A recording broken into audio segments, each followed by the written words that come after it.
Hello and welcome back to my channel. Make sure you like and subscribe to my channel. Let's begin. Third person POV. In the area around the town of Pallet there was a forest. In this forest there was a group of Fiero and Spiro who didn't take kindly to anyone crossing their territory. Day after day humans started to stop using this path and started using another path. Soon few ventured this path, but they normally had strong Pokemon to themselves with. One day however, a middle-aged man ventured through the forest accompanied by his wife. This man was Richard Ketchum along with his wife Delia Ketchum. They wandered along the deserted path. As soon as the Fiero saw this they started to attack. The man released his Pokemon, but that wasn't enough because of the sheer number of the flock. The flock started to tire out the Pokemon while the flock was either knocked out and resting or full of strength and attacking except for a lone Fiero. This Fiero was watching with curiosity, waiting for the perfect time to strike. Soon enough though the flock overpowered the man's Pokemon, but before the flock could finish off the humans, the woman yelled to the sky saying, "Someone please help my poor baby Ash." After those words left her mouth the flock attacked and didn't hold back until they were sure the humans had died. Little did she know that a little pink feline Pokemon was flying overheard her saying this as she flew overhead. The Pokemon flew down to investigate. What she found wasn't pretty. She saw two bodies that looked similar to roadkill. She read one of their minds to find out who and where Ash was. As she went through the women's mind she found out that the child was alone back in Pallet Town. So off she went to find this Ash that the human talked about. When she got to Pallet Town she found the house that Ash is supposedly living in. She floated in through the door and into the house. In the house all was quiet except for a faint snoring that could be heard coming from the top floor. She could sense a powerful aura coming down from the next floor. As she floated up she wondered what age the child was and what he looked like. When she entered the room she saw a 3-year-old baby with raven black hair. But that's not what surprised her. What surprised her more was the strong aura the baby already had. Mew hadn't seen an aura close to this strong since Sir Aaron himself.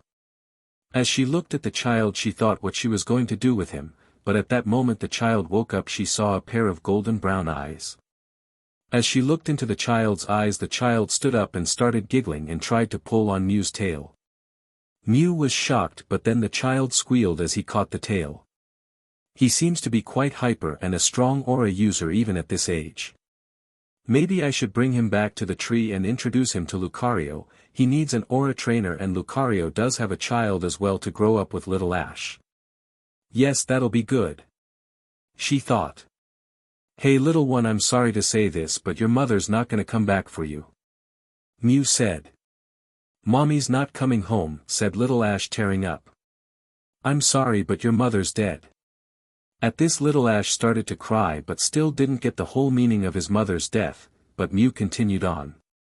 But you can come with me to my home and I can introduce you to some new people and you can make new friends. As long as you don't leave me like mommy did. Mew did a flip in happiness. Okay, as to get to my house you're going to need to hold on to me as tight as you can, Mew said. Thank you, Ash cried out. Ash held Mew in a hug that made Mew's heart stop. Okay, hold on tight. After she said this she took off out of the house and into the sky and off to the Roda to introduce Ash, then a trip to the Tree of Life. After 5 minutes of flight Ash fell asleep in Mew's arms. About 2 hours later when the sun started to come up, Mew saw the kingdom of Roda in the distance. Little one, time to wake up, Mew said in a soft voice. Ugh, 5 more minutes mom, was the response and Mew froze mid-flight then continued. Did he just say what I think he did, she thought. Hey Ash, look at the view, we're coming in to where you're gonna meet a couple of friends. 5 more minutes. He's tough but there's still one last chance, she thought. Breakfast is ready. What? Why didn't you say so sooner? Ash opened his eyes and couldn't believe the view of the city and a giant tree in the distance. As he kept looking Mew came in for a landing. Okay, now to find Lucario. Ah, there he is, let's go. They came in landing next to a adult human-sized blue Pokemon. Next to him was a smaller version, Riolu. The two Pokemon were shocked to say the least. Hey Lucario, Riolu, let me introduce you to little Ash. If you're wondering, he's the point of origin of the strong aura. Mew, what an honor. It is to meet you, but what is a human doing with you? Plus he has an aura that I've only heard legends speak of. Do you think he's the one?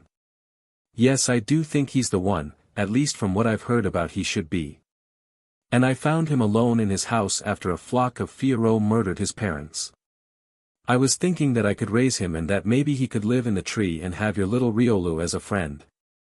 Maybe later on when he proves himself, Arceus will allow me to make him a real Mew if he wants. But in the meantime I think he should go on a Pokemon journey, and I think that we should prep him and teach him things he should learn and maybe teach him how to use Aura when he turns 7. But before that I think that we should teach him all about the world of Pokemon and all of its regions so that when he's older he'll become one of the strongest trainers, and then if he's lucky he'll become a Mew if Arceus is willing. But I think that the whole council will be watching him deciding if he's worthy, and some of the more well-known may join his team on this journey of his to get a better view. Mew said. Lucario was shocked to say the least, but as soon as the shock wore off he said. He may have a mema in you, but he also needs a papa, so Mew, I'm asking this as an old friend of yours. Can I take on the fatherly spot for young Ash here? I know it's a lot to ask, but I know that a child needs a father as well, plus that'll make Riolu his brother. She needs a brother to look after her in case the wrong nose points her way, and I don't want to be a grandpa too soon. Lucario responded. That'd be great. I was wondering if someone was going to take on that role. By the way, I think it'd be best if we raised the child together in the tree so that his aura powers blossom sooner and he can start learning before his journey for his own safety. Also, I think that every now and again we should bring them not trips so that they don't get bored after a while of training. Mew said. I think I can agree on that if I can, plus I still need to teach Riolu how to talk through his aura, so we need to find out a way for them to communicate first, plus before I can start to live at the tree I need to inform my human partner. If we're lucky maybe he will let me, but as soon as he finds out the reason he may want to join, has wanted to raise a child, and it is always good to have another human to help raise him so that he doesn't lose all his social skills with his own kind. Plus then we don't have to go through the dreaded talk. If you're 12 plus you should know what this talk's about, with him. Lucario replied. Don't worry about the communication problem for now. I'll be giving little Ashy here a gift so that he understands poke speech. I'm okay with the human as long as he doesn't do anything funny with Ash and strives to help him. I do agree with everything else you've stated though. But other than that I do agree with you on that he could use an uncle. Mew answered back. That settles it. After all my time with him I've never seen him be greedy before. Let me go tell him of the situation and hope that we can join you in raising an aspiring trainer and future legend. I do hope that he says yes and that the queen agrees too, because otherwise he's stuck here until then. Lucario said, deflating after that last sentence. Don't worry, I'll deal with the queen while you deal with your partner.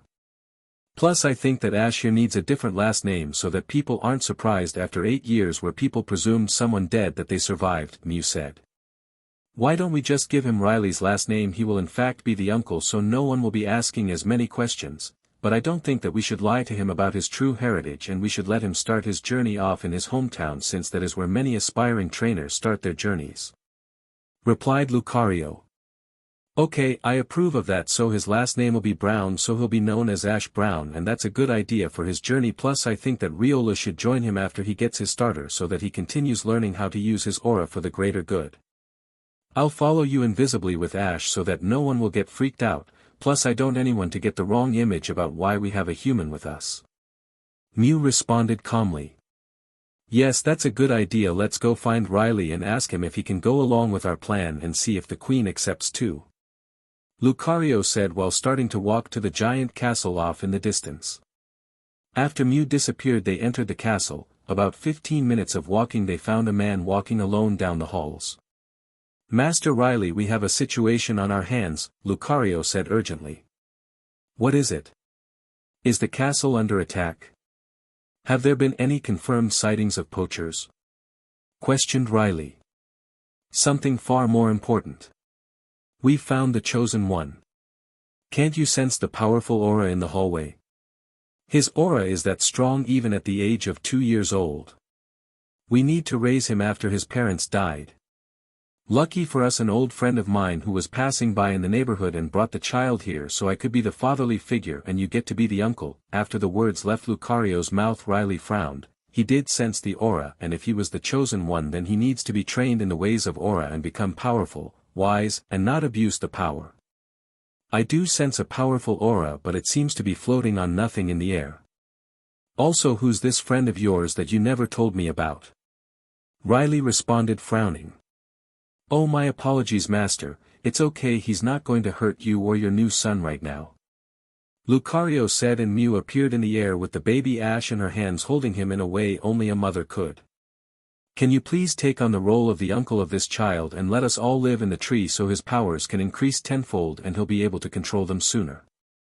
However, make one wrong move, however small, and you'll wish you didn't," Mew said with a really intimidating glare towards Riley. "I will accept this role as long as Queen Eileen has approved of this, and I vow on my honor as an Aura Guardian to never do anything funny with you or your child," Riley said confidently, and Mew let out a sigh. "Well, that vow is good enough for now, but I still have my eyes on you. Also, I took care of the Queen. I gave her a quick alteration of memories that'll make it seem like you're out trying to stop poachers and be unable to report without notifying the rest of them on your tail," Mew said, still not completely sure about the decision. "Great, let me get packed, which shouldn't take long, in getting a pair of aura gloves for the child. By the way, what is his name?" asked Riley as they walked back to his room so he could get packed. "His name is Ash Ketchum, but since his parents died and everyone from his town probably thinks he's dead, so we've decided to change it to Ash Brown so that they won't be surprised if they hear about him." After he heard this, they arrived at his room, so he entered and started packing as well as responding. "Will, since we're all going to raise him, at what age do you think we should start training him to be an aura user?" "He should be ready in about 5 years where we're going, plus you don't need to find aura gloves, we already have some gloves ready at the tree for him." "You don't mean those gloves, do you?" Lucario asked, shocked. "Yes, those gloves. The gloves of Sir Aaron himself. 8 years later. Come on, you have to concentrate and form a sphere," said Riley. It was 6 a.m. at the Tree of Beginning, the average time that Ash would start his meditation process to use his aura. So far he could sense life forms around him to a certain degree, intimidate people when they look into his eyes, speak through his aura, and he can sense emotions. The most advanced thing that he had so far mastered to a degree is making aura bonds with people and Pokemon. Today was the day that Ash turned 10. He was told that if he manages to make an aura sphere, then he could go on a journey across the world. That was his dream ever since he was 5, to travel around the world catching and training Pokemon and making new friends. After hearing this, his relatives decided it was time for him training his aura powers, teaching him to cook, how to train different Pokemon, how to react to different Pokemon, and how to manage being without his Mama and Papa for a large amount of time. But the most important thing they told him was that he can't use his aura abilities in front of anyone untrustworthy enough or in a direct situation. They also told him what happened to his parents after he finally understood. Let's just say there were a lot of tears.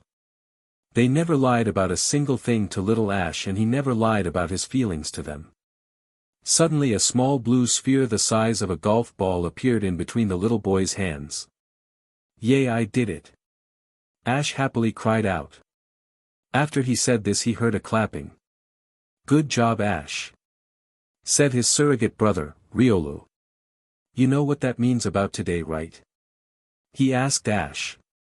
"Yep, that means that now we get to travel around the world and meet new friends and maybe become one of the strongest trainer in the world," Ash happily stated. "Well, as long as you don't get overconfident, you'll be fine. Don't forget every day to train your aura and become as strong as you can. Remember, we have eyes on you your whole journey," Riley stated while trying to suppress a smile. He grew up so fast and he's made so many good decisions so far, but let's hope that he keeps up this streak, he thought with pride on his face. I will, was Ash's response. "Ash, we've decided on an adequate spot for you to start your journey. Don't forget you cannot them your real last name, otherwise the wrong questions are going to come up." Plus before you started your journey we decided to let Professor Oak give you your first Pokemon so that you keep up your old family tradition, and also he's one of your parents' closest friend in Pallet Town.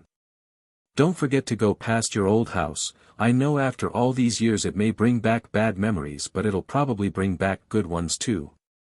Whatever you do while in the house, as long as no one lives there anymore and you're not disrespectful, we support it. Mew said with a smoke on her face as she floated. But enough about that right now, it's time for you to prepare yourself for your journey, like food, water, and other necessities. We can deal with the rest as soon as the time comes to cross that mountain. But before you go, learn to forgive and not be vengeful. If you do, well, you better not. Understood? Riley said while looking indifferent. Ash headed to his part of the cave in the tree and started packing what little stuff he had and adding all of the necessities while still having about half the bag to fill up with stuff he finds along the way. Among the stuff he has a fire stone that he found while wandering around the tree one day through his aura while he was meditating when he was, "Alright, I'm ready to go, let's have fun on this journey." Ash said, excited that he could finally start his journey today. He exited his cave and walked back to where the other were. "I'm ready, Mema, can you teleport me to Pallet Town now? I want to see how it looks like and start my journey now." Ash said hurriedly. "Okay, I'll teleport you to your house and leave you there for a bit. Remember, Riolu is going to meet you on the outskirts of the city and we'll say our final goodbyes." "K." Mew responded calmly.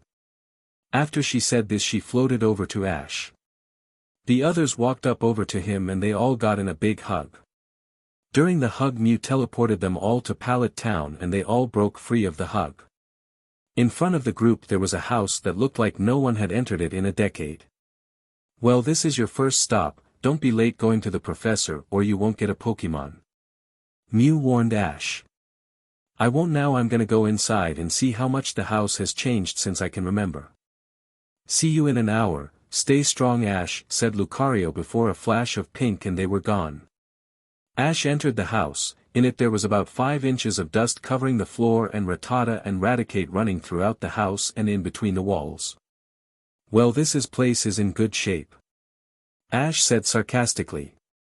He spent the better part of the hour looking through the house but found no trace of life other than the Rattata and Raticate as well as some faced footprints through the dust. The time finally came when Ash had to leave. "I hope to make you proud, Mom and Dad," Ash said, tearing up as he left. As he made his way to the lab the clock was turning towards 7:30 a.m. Once he made it to the lab he knocked on the door and waited patiently. There was a crash and the sound of cursing and footsteps echoing. The door opened for Ash to see an elderly man in a lab coat with a red mark on his left arm. "Hello, can I help you?" the man said. "Yes, my name's Ash Brown and I'm supposed to be starting my journey today," he responded. "Ah, Ash, it's good to meet you. My name's Professor Oak and I'll be happy to announce that you're the first trainer here to pick up a Pokemon. Follow me," Oak said while leading the way to a room that resembled a laboratory. "Well, here are the 3 Pokemon you can choose. We have Bulbasaur, Charmander, and Squirtle," he said each name after releasing the Pokemon from the ball. "Well, Professor, I've been thinking about it for a while and decided to go for a challenge and take Charmander, please," Ash said. After he said this, Professor Oak returned Squirtle and Bulbasaur but left Charmander out to get acquainted with Ash. Take good care of him, otherwise if you don't you'll lose your chance forever to become a trainer. Also here, let give you the essentials that I hand out, primarily your Pokédex, 5 Pokeball and Charmander's Pokeball," Oak said while handling him Charmander's Pokeball. "Also, before you do something stupid, don't go into the forest. There's a vicious flock of Fiero that kill anyone that enter their territory." "Really, why do you think that they're doing that?" Ash asked. "I have no idea, but they've costed many lives." "Professor, may I ask you a personal question?" "Shoot." "Has any friends or family recently wandered into the forest?" "No, not for the past 8 years. "Oh, what happened?" "2 friends of mine, a couple, Delia and Richard Ketchum, were supposedly the latest ones killed, at least that's what eyewitnesses claim.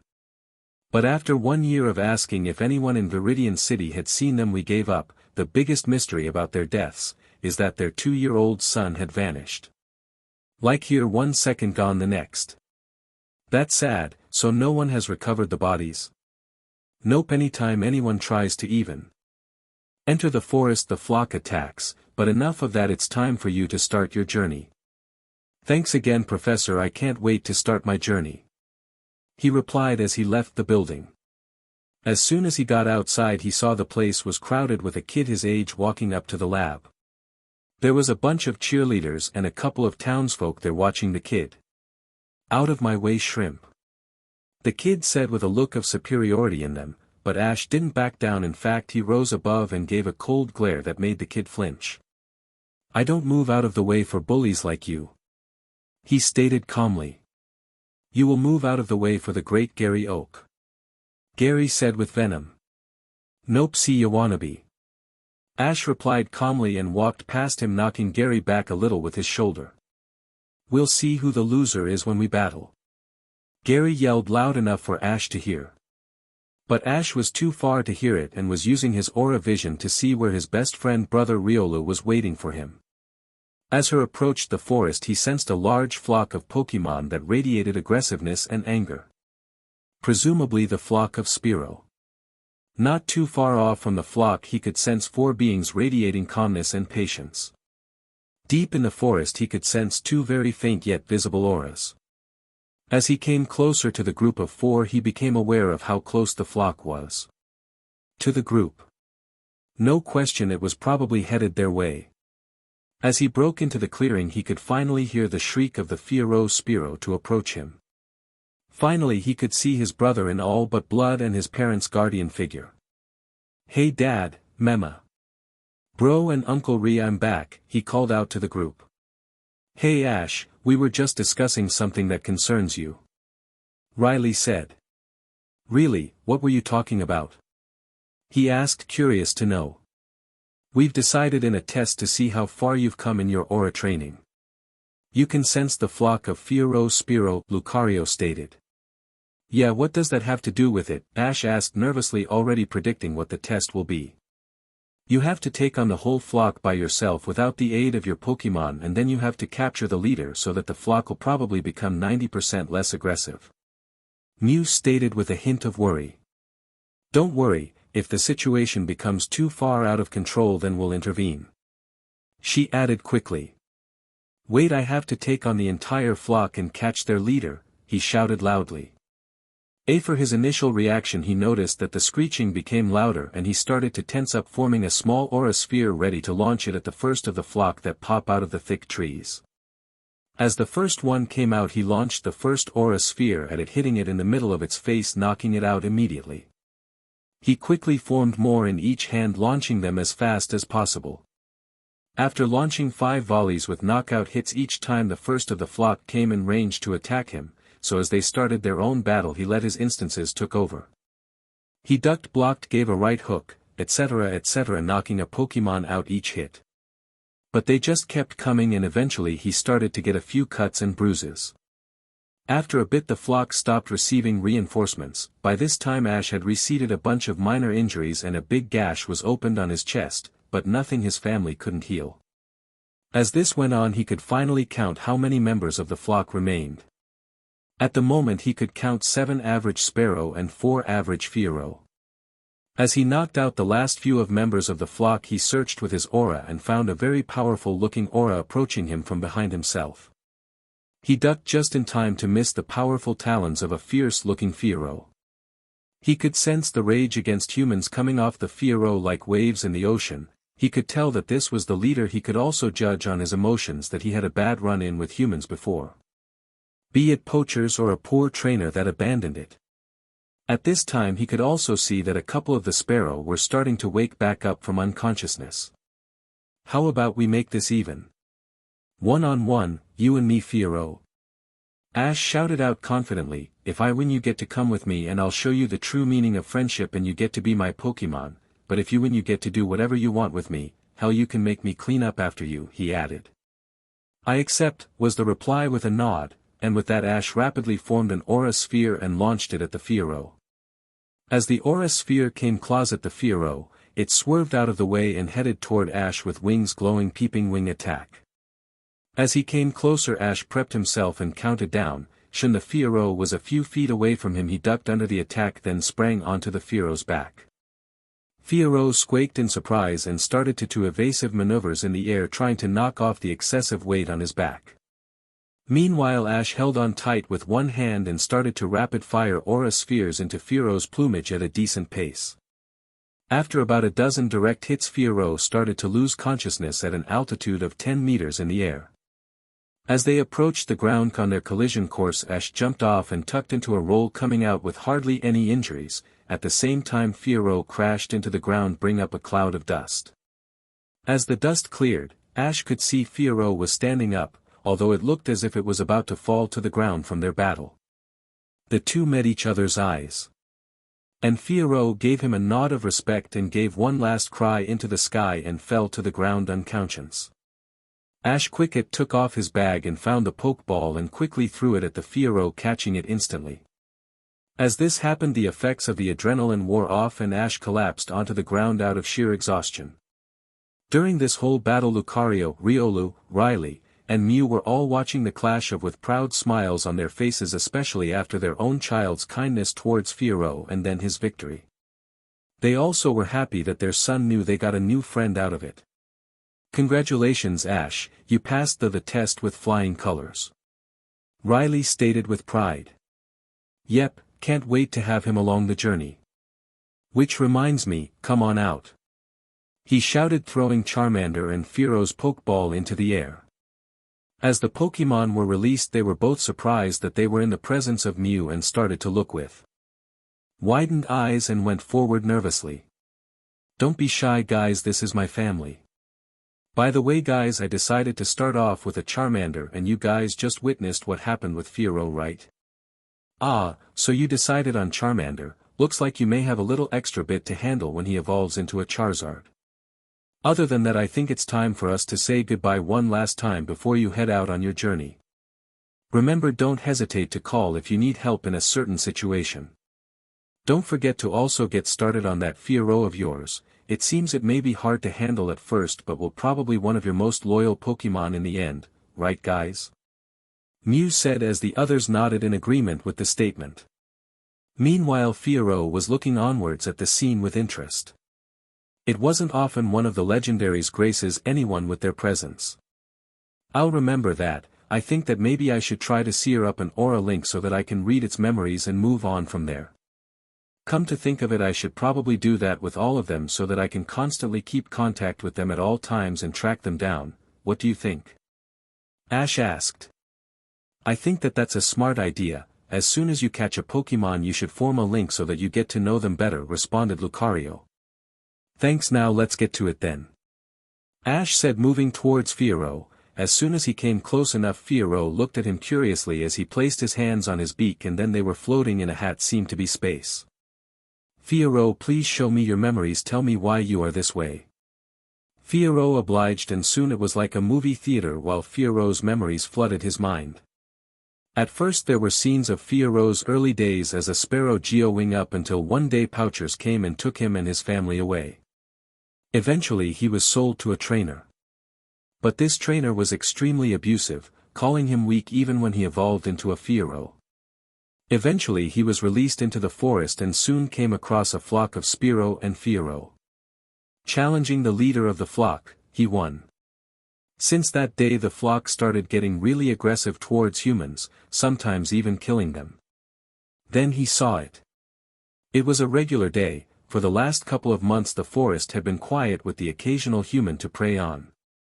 Ash saw 2 people being attacked and killed by the flock. But the worst part? The man still had 2 Pokeball attached to his belt. Years went by, the flock made their daily around the forest, the Pokeball still staying in the same spot begging to be opened to let the Pokemon inside out.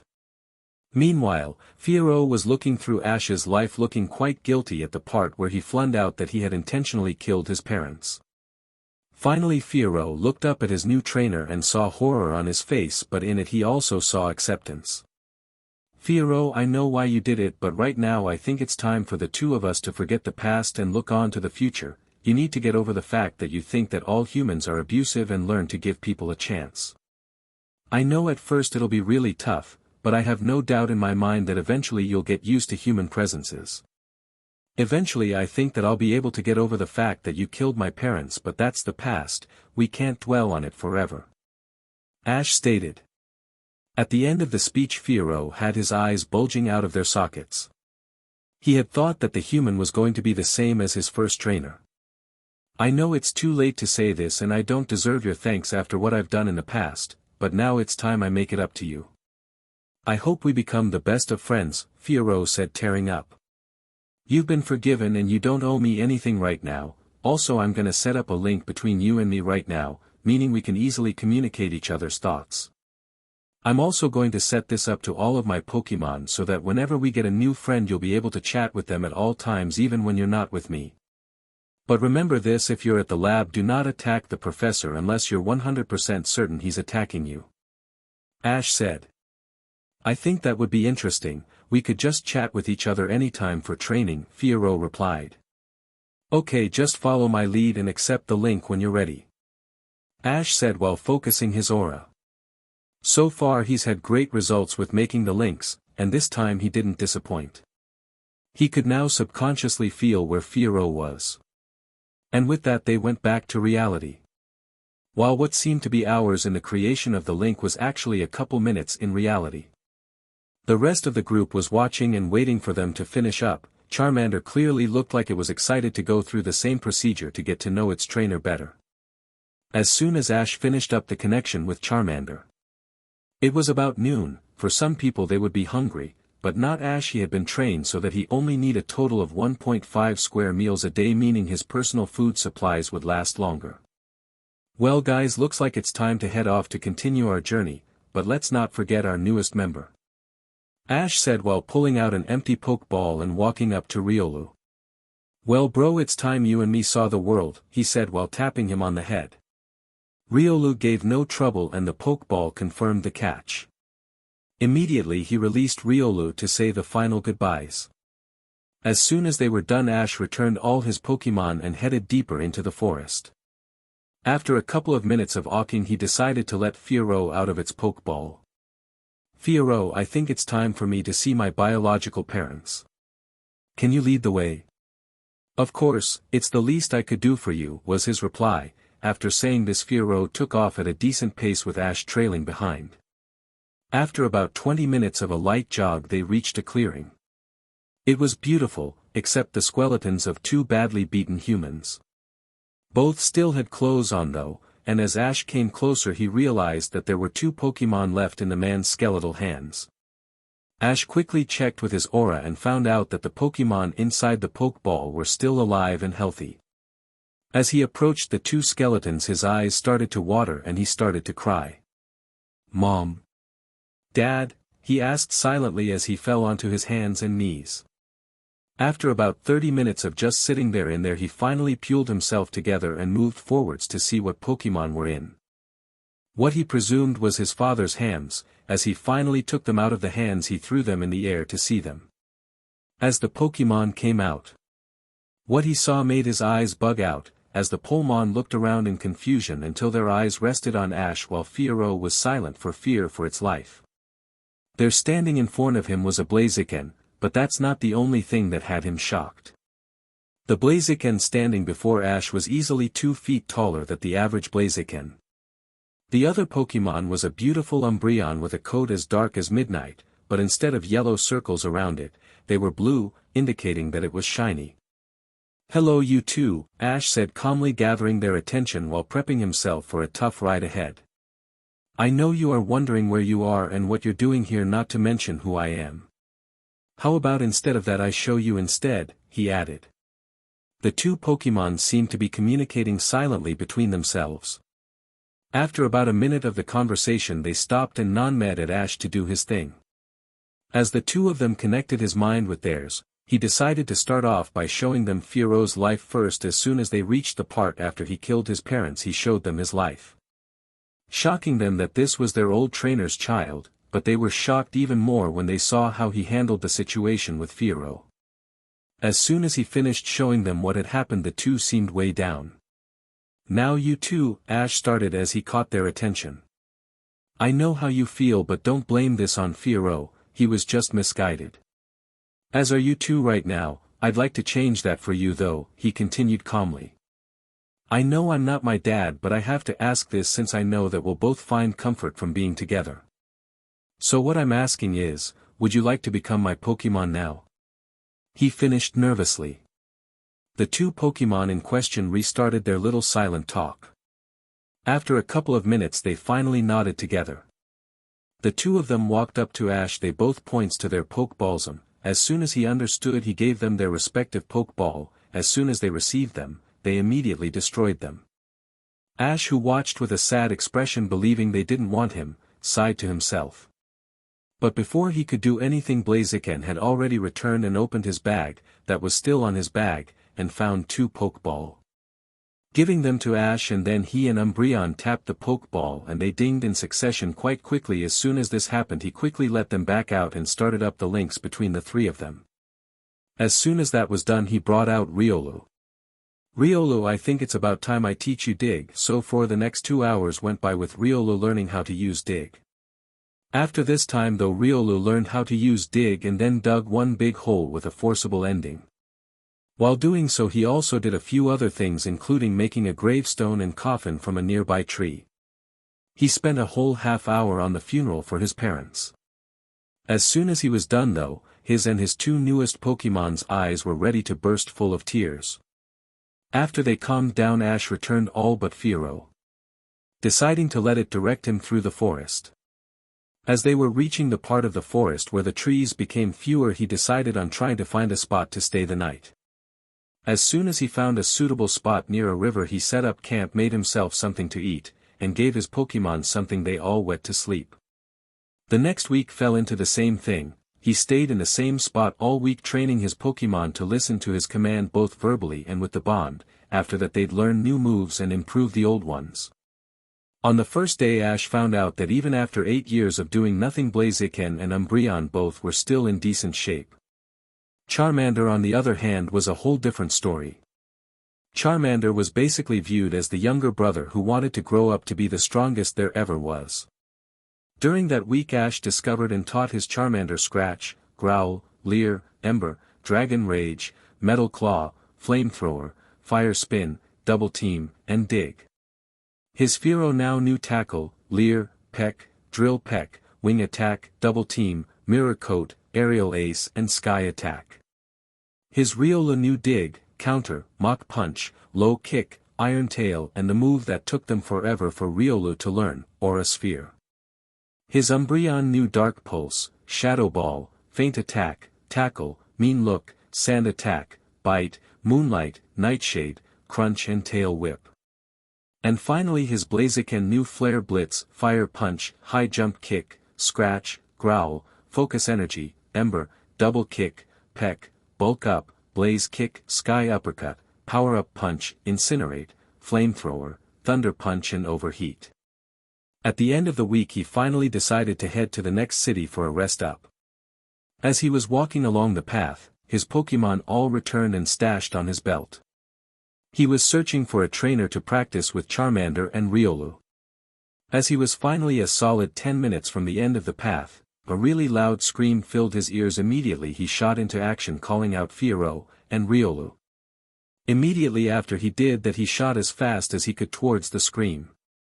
A few seconds later a loud roar pierced the air. After 5 seconds of sprinting he reached a clearing with a river, but that wasn't the worst part of the spot. The worst part was there was gigantic Gyarados there standing, can they stand, above a small redhead. Another thing, if you looked at the Gyarados, is you could tell it was 3 times the normal size. Not to mention it was pure golden. Fiero used Sky Attack, Riolu Aura Sphere Rapid Fire. As he said this he formed an Aura Sphere and launched it at the Gyarados. Meanwhile Riolu was making several smaller ones that were pelting the Gyarados, making it cry out in pain. At the same time Fiero was enveloped in a white glow and rocketed forwards at the Gyarados. As soon as the first couple of hits hit Gyarados, it turned its attention towards Ash, looking in annoyance. Okay, you wanna play it that way, huh? Blaziken, Umbreon, come on out, he shouted, throwing their Pokeball into the air to release them. Soon the battle was 4-1 while Ash was making his way towards the girl that seemed to have passed out from the earlier events. Fiero used Drill Peck, Riolu Iron Tail, Umbreon used Dark Pulse, and Blaziken used Thunder Punch. He called out as the Gyarados started to charge up its Hyper Beam. As they all unleashed their attacks, all but Blaziken's attack seemingly just angered it. But as soon as Blaziken's attack hit, it seemed to do major damage to the giant Pokémon. After their attacks hit, the Gyarados' Hyper Beam released straight for Umbreon, but the Nimble Evolution jumped out of the way before the attack hit. Again, Ash shouted. This time while the Gyarados was recharging. He was hit with the same moves with the same effect, but this time the Pokémon collapsed after it received the Thunder Punch. As it collapsed, he thought it over for a second, then he pulled out an empty Pokeball and threw it at the wild Gyarados. Believing it was better that he fought it now rather than poachers catching it later. As the ball connected, it opened and Gyarados was pulled in and it started shaking. After about 10 seconds of anticipation, it finally dinged in success. Yes, we caught a Gyarados, he shouted so loudly that he startled the poor girl awake. Huh, who are you and what happened to that Golden Gyarados? The girl asked. Well, the name's Ash Brown. I was walking down the path earlier and heard a scream, came here, saw you unconscious underneath the giant Gyarados, I did some quick thinking and caught it. By the way, what's your name? He asked curiously. I'm Misty Waterflower. I was fishing when I came across that Gyarados and screamed and passed out from shock of its unique size and coloration, was her answer. Well, I'd love to stay and chat, but right now I need to get going on my way to Cerulean City. He said while starting to walk off. Wait. Since you helped me, and since the Gyarados totally annihilated my bike. Indicating a pile of scrap metal, do you think you have space for one more on your journey at the moment? She asked. Sure, I don't mind, he replied as she started packing up her stuff. As she did this, he returned all of his Pokémon and started chatting with them about themselves. After 5 minutes, she was ready and walking up to him. Soon they headed towards the Pokémon Center in Cerulean City. After about 10 minutes of walking, the city came into view as they walked up to it. As soon as they came in, they went into the Pokémon Center so that Misty could get lunch. As soon as they both secured a room to stay in, Misty went to get something to eat. Meanwhile, Ash left the Pokémon Center to go find a secluded part in the forest to set up the link with Gyarados. As he was about to release it from the ball, he released his other Pokémon first and explained the situation. As soon as they were all ready to face it, Ash released it and immediately sent out waves of calming aura. As soon as the beast was released, it roared loudly, so loudly he was sure that everyone in Cerulean City could hear it loud and clear. The Gyarados was about to start rampaging. He felt all of the calming aura wash over himself. As soon as Ash saw the Gyarados was calm, he initiated the aura link. Soon the link was complete and Gyarados finally reacted with big eyes as he went through both of their memories.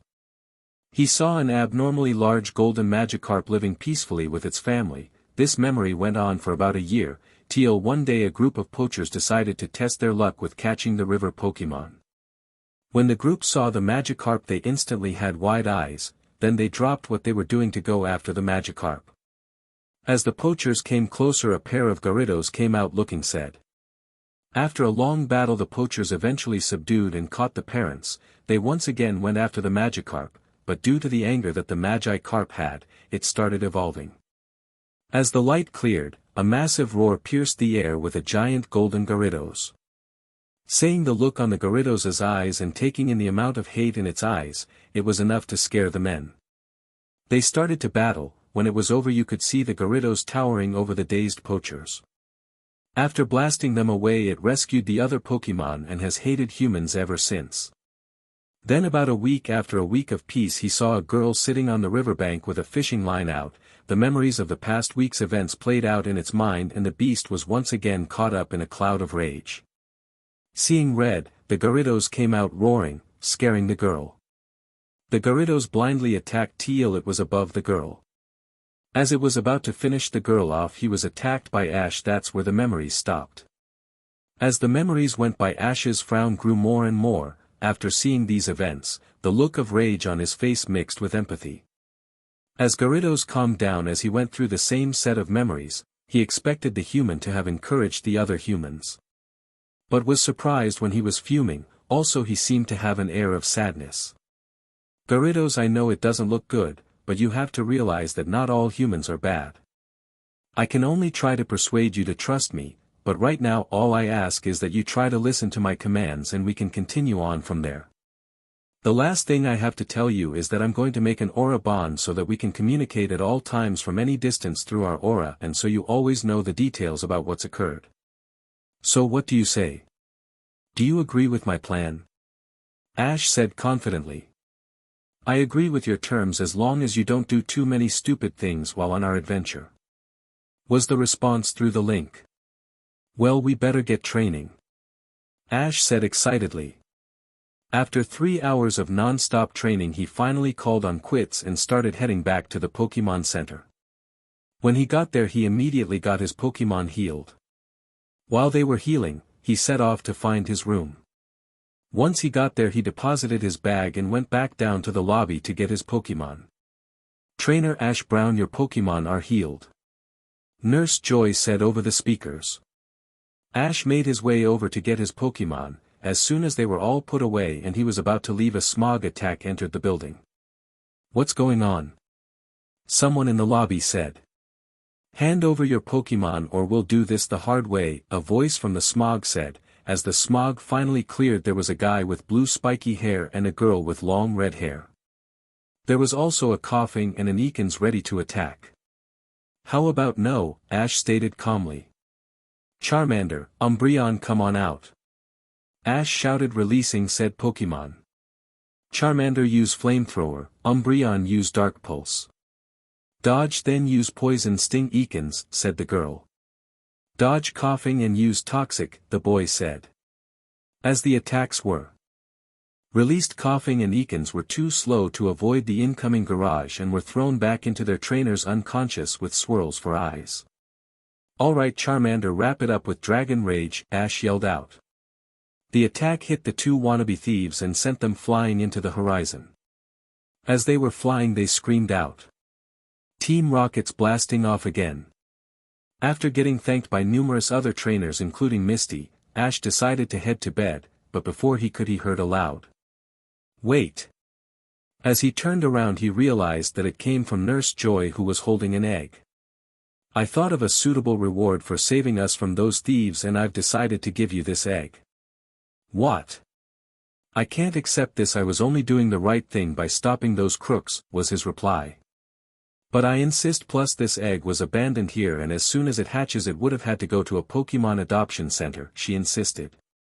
Fine, I can see that this argument is getting me nowhere. By the way, how long until this egg is supposed to hatch? He asked as he took it. When Nurse Joy was about to respond, all of a sudden a bright light engulfed them.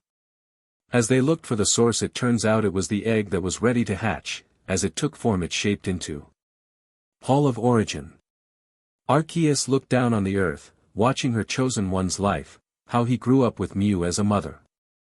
She couldn't agree more with Mew's idea that Ash should join them as a legendary in time. As she finished watching him get his new egg, she said to herself, I hope you like the Pokemon inside of that egg. It was very difficult convincing the previous owner of that egg to abandon it. Alright, I think it's about time to get this show on the road and call the council for the meeting. After saying this, Arceus called all of the legendary Pokemon for the meeting. It took a total of 5 minutes for all of the legends to show up. From Kanto there was a small pink feline Pokemon, Mew, also a majestic blue bird, Articuno, a Pokemon resembling a flaming chicken without feathers, and a yellow spiky bird Pokemon, Zapdos. Mutwo hasn't joined them yet. From Johto there was a rainbow-colored bird, a silver-coated Pokemon with blue belly with blue spikes coming out of its back, Lugia, a blue graceful and majestic Pokemon with white spots, Suicune, a yellow saber-toothed tiger-like Pokemon with electrical designs on it, Raikou, a brown furred with cloud-like wisps of a mane and a handlebar mustache and white spikes protruding from its back, Entei, a green fairy-like Pokemon with see-through wings, Celebi. From Hoenn there was an alien-like Pokemon that kept on changing forms that all had the same color but different shapes, Deoxys. There was a small star-shaped Pokemon, Jirachi. There was a massive red Pokemon that was seemingly made out of dirt, Groudon. A massive blue whale-like Pokemon with red rings all around its body, Groudon. Two Pokemon that looked similar to each other with one being red and the other blue but both had triangles on their heads that were composed of their own respective colors, the Ian duo Latinas and Latios. There was a giant green serpent-like Pokemon with red lines running along its body, Rayquaza. There was a Pokemon that looked like it was an odd chunk of ice with multiple +4 eyes, Regice. A Pokemon completely made of steel with the same eye-like structure as the previous Pokemon, Regirock. A Pokemon made from steel yet again with the same eyes as the latter, Registeel. From Sinnoh there were 3 small Pokemon that resembled each other. The difference was in the color of their scalp, one was yellow, another was pink and the last was blue. These were the Lake Trio Uxie and Azelf. Next was pitch black Pokemon that made you shiver in its presence, Darkrai, along with a moon-like Pokemon with rings around its back, Cresselia, a giant Pokemon with various colored +4 eyes, Regigigas, along with a small green hedgehog Pokemon with a flower on its side. Shaymin, a small blue Pokemon that resembled a blob of water with 2 antennas, Manaphy, a Pokemon similar to the previous but with only 1 antenna, Phi-1, along with a fiery spidery Pokemon with only 4 legs, Heatran. There was a giant blue Pokemon with silver designs running along its body, Dialga, a massive pink Pokemon with silver designs, Palkia. Finally a massive Pokemon with 6 legs and black wings along with red designs on its body, Giratina. Finally from Unova a majestic blue Pokemon, Cobalion, a graceful green Pokemon, Berzian, a tough-looking green Pokemon, Terrakion, a horse-like Pokemon with red hair and blue tail, Keldeo, a red bug-like Pokemon with a cannon on its back, Genesect, a small black Pokemon with long green lustrous hair, Meloetta, a small orange and beige Pokemon with a V-horn, Victini. 3 Pokemon that all looked human-like and sitting on clouds with long tails. Landorus was orange, Thundurus was blue, and Tornadus was green. There was a giant black dragon with an electric tail, Zekrom, a pure white dragon with flames arcing around its body, Reshiram, and finally a gray dragon, Kyurem. After they all filed in and stopped talking and were waiting for Arceus to get the show on the road. "Attention, let the meeting begin," Arceus said. "Mew, I do believe you have something to tell us after you've been avoided telling everyone of your plan and what you've been doing for the last 8 years." She continued. "I finally found the chosen one," Mew said. After saying this all eyes snapped open and were watching Mew. "I found him alone after his parents were killed, and have been raising him for the past 8 years. As soon as those words left her mouth there were shouts across the room, all complaining about the lack of pure-hearted humans left for them to raise as children. Although they are legendary Pokemon, they still long to have a family, and there aren't really that many choices among their own species, so they search for the pure-hearted humans to raise them to eventually join the parents, normally the mothers, species of Pokemon, and have a longer life." "Silence!" Arceus bellowed throughout the halls. "That's all you heard?" Then silence dominated. "Now we all know how the procedure goes. We'll all spend time with him, captured or not, and then after his death we shall decide if he is worthy of joining us legends." "What if the same thing as last time happens?" "What happens then?" asked Darkrai. "You dare accuse my son of abusing our power and generosity? Well, then you don't know him at all, and if you did, then you never would." Hagen said that. "Right now all he cares about is testing his skills as a Pokemon trainer. That is, if his Pokemon agree with him. He'd never force his Pokemon to do anything unless that Pokemon did something worse, and I don't mean anything simple like disobeying.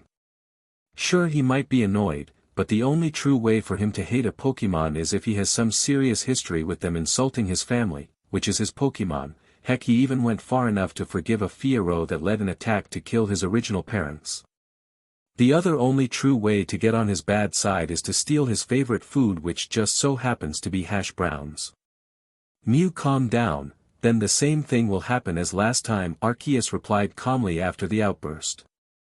"We'll all get to know him soon enough, and then we shall decide as a whole our decision wherever he is or isn't worthy." Then as soon as he dies we'll resurrect him and he'll be a Mew but will still have his human form. Alright everyone, now that the only important matter has been taken up, let us end this meeting. Arceus finished. Over the next few minutes legendaries started to file out of the room. All except for Ho-Oh, Lugia, Mew and Arceus had left off to wander the earth and hide from greedy humans. So how are you going to test him, Ho-Oh? Arceus asked. Well, I was going to leave one of my feathers with him and then sense what he'll be doing through the feather, was the reply.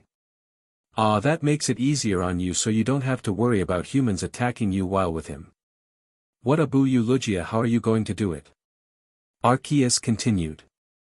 Well, I was going to wait for the prophecy of Shimudi and give him a baby Lugia, then check in with the baby every now and then to see how he's treating her. If he's treating her well, she has good words about Ash, then I'll allow him to join us. Ah, another great method. I think Moltres, Zapdos, and Articuno might do the same. What about you, Mew? I know you probably already have your opinion, but why don't you do the clone test? That one would probably help the others see you less biased. Fine, but I'll only do it because the others want me to, plus we'll get another member to our council at least, Mew said. Yes, that's an added bonus. Now I think it's time we go our separate ways. Arceus replied. After this was said, all the rest of the legendaries left Arceus to think on her own. I hope you like that egg, Ash, and that you prove to everyone your worth, and then maybe, just maybe, you'll be worthy of joining us as a legend. But until then I hope that you take care of yourself. And with she too left the hall off to go set up her test. Ash's POV. As we looked on, the egg started to form a small serpentine figure. As soon as the energy dissipated I took a good look at the Pokemon and my mouth dropped. The Pokemon emitted one sound. Dratini, it squeaked out before slithering over to my lap and climbing up my arm, and promptly fell asleep. Well, that was weird, Ash said with a sweat drop. Well, babies do need their sleep, Nurse Joy piped up. Yes they do, was Ash's response as he recovered. This time I joined him in sleep. He took out a Pokeball and tapped Dratini on the head with it and captured her without the capture, though the ball started glowing, and he made a quick decision to send Fiero back to the lab and communicated to Fiero saying his goodbyes for now and not to attack the Professor as well as continue training. After completing the task the two went off in their own separate directions. Ash to go to sleep and Nurse Joy to go and finish her shift. Yen the next morning. Yen. After completing the Aura Link with Dratini, Ash walked out of the Pokemon Center to start his long trek through Viridian Forest to get to Pewter City. But before he did this he passed the Pokemart to stock up on supplies. As he entered the shop he found out they were also having a sale on Pokegears. He decided to buy one. Having a legendary Pokemon as your parent means you get some major perks, like a large sum of money at the beginning of your journey. As he headed out he released Dratini and her coil along his arm as he walked, as well as had Riolu walk alongside of him. Occasionally he would run into a curious Caterpie or Weedle, but he wasn't interested in them. He was sending out aura pulses to sense any abnormal Pokemon in the forest. So far he could only sense the common bug types in the forest like the Caterpie and Weedle evolutionary line. Occasionally there was another type of Pokemon, but they didn't have the aura of determination of the types of Pokemon he wanted. Eventually he did find what he was looking for. He could sense its want to be stronger and how its species were harder to find in the forest. As he made his way to the Pokemon he warned Riolu and continued his path. Once he came close to the Pokemon he hid behind some bushes and checked the clearing. Once he spotted it he dashed out to challenge the Pokemon, but it turned out to be a female Pikachu. He could tell with one look at the tail, but this Pikachu had a more orange than yellow tinted fur along with pink sacks. He could literally feel the determination rolling off the wild shiny Pikachu in waves. But the best part was when the Pokemon took notice of him it didn't even flinch. Normally Pikachus would shy away from humans, but this one had the guts to challenge him to a battle. Pikachu, I challenge you to a battle, and if I win you become my Pokemon. Ash said. Pikachu responded with a nod and got into the ready position. Riolu used Mach Punch. As he went in for the hit Pikachu released a strong thunderbolt. Dodge and continue. as he zigzagged jumping over and sliding underneath while still making his way towards Pikachu with paw glowing blue. At the last second Pikachu stopped her attack and tried to use agility to dodge, but Riolu sensed where he was going and intercepted. Now use dig was the next command. As Riolu burrowed, Pikachu focused on the ground around it, trying to figure out where Riolu would pop out. As the ground beneath him shook slightly, he twisted his body, barely avoiding the attack. Now Mach Punch. Riolu spun around and hit Pikachu while he was still in the air. After the attack connected, Pikachu was looking in poor shape from the power in Riolu's attacks. Alright, now use Aura Sphere. Riolu launched the attack at Pikachu. Pikachu tried to focus but couldn't after all the previous damage. After the attack hit, Pikachu fell down from the damage it had received. Ash walked up to Pikachu and started to get his medical supplies out and heal the Pikachu. After tending to its wounds, he started to form the aura bond with Pikachu. As he focused on creating the bond, he went down Pikachu's memory lane and found out that he was right with his assumption that Pikachu really wanted to get stronger. As he finished up, Pikachu finally woke up.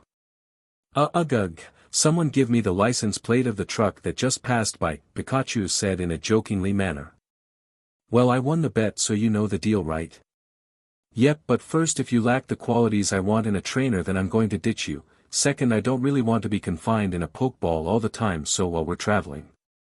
Also, I want to become really powerful, after a certain amount of time, and I think I could become more powerful on my own. Then you better keep a large supply of ketchup for me. Pikachu's face was serious the whole time she said this, but his look hardened even more as soon as she mentioned the ketchup, and he must really like his ketchup, happy face. I'll do my best for all of those, Ash said with a smile. After saying this, he brought out a spare Pokeball and caught the Pikachu. As it was about to send it over to the professor, he stopped it and had a quick mental conversation with all the Pokemon on him on who he'd send over to the Coral. After a bit of discussion, he decided to send over Gyarados. After he exchanged the Pokemon, Pikachu's Pokeball stopped blinking and Pikachu came out of the ball. Right on his shoulder. At first it messed with his weight a little, but he quickly adjusted. Was that really necessary? Ash asked politely. Yep, gotta be comfortable while outside the ball now, don't I? Was Pikachu's answer. Alright, right now I've just got to train with you guys for the next couple of weeks and then we'll head off to Viridian, but first I've got to make a call. After saying this, he pulled out his brand new Pokegear and called Professor Oak. He picked up after 3 rings. Why, hello there Ash, how are you doing? The professor asked. I'm doing fine. The only reason I called is I recently sent you one of my Pokemon, correct? Ash stated calmly. Hold on, let me check. The professor went off screen and came back holding a Pokeball. Yeah, here it is. What do you want with it? He asked politely. Well, I was thinking, no matter how hard the temptation may be, I have to ask you not to test him. I know how you feel about it, but I don't want you to make her feel like a lab rat. She already has a large amount of hate left over from her last encounter with humans.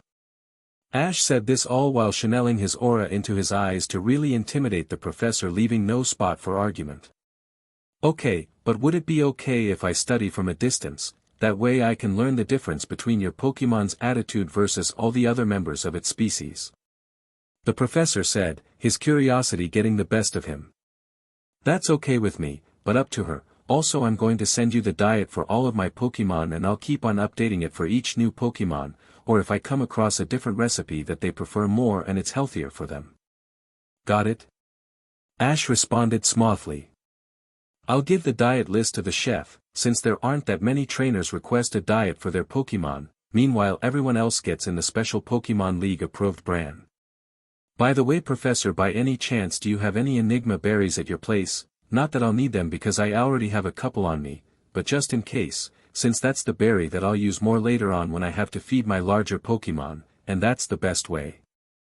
I was just wondering if you needed one to grow a crop to save on food with all the large Pokemon like Snorlax already there. Well, at the moment I haven't really found a use for the berry, so I don't have any on me. But if you give one of the berries, I'll send over as many berries as you request after they start growing, so that can be my way to pay you back. Plus, since you just gave me an excellent way to save on food so that I can cut some of the food given to me by the lobe. I'm pretty sure they'll be happy because they won't have to spend as much on Pokemon food each year. It also makes a great research project to find out how the berry can make a normal serving for a small Pokemon work for a Snorlax.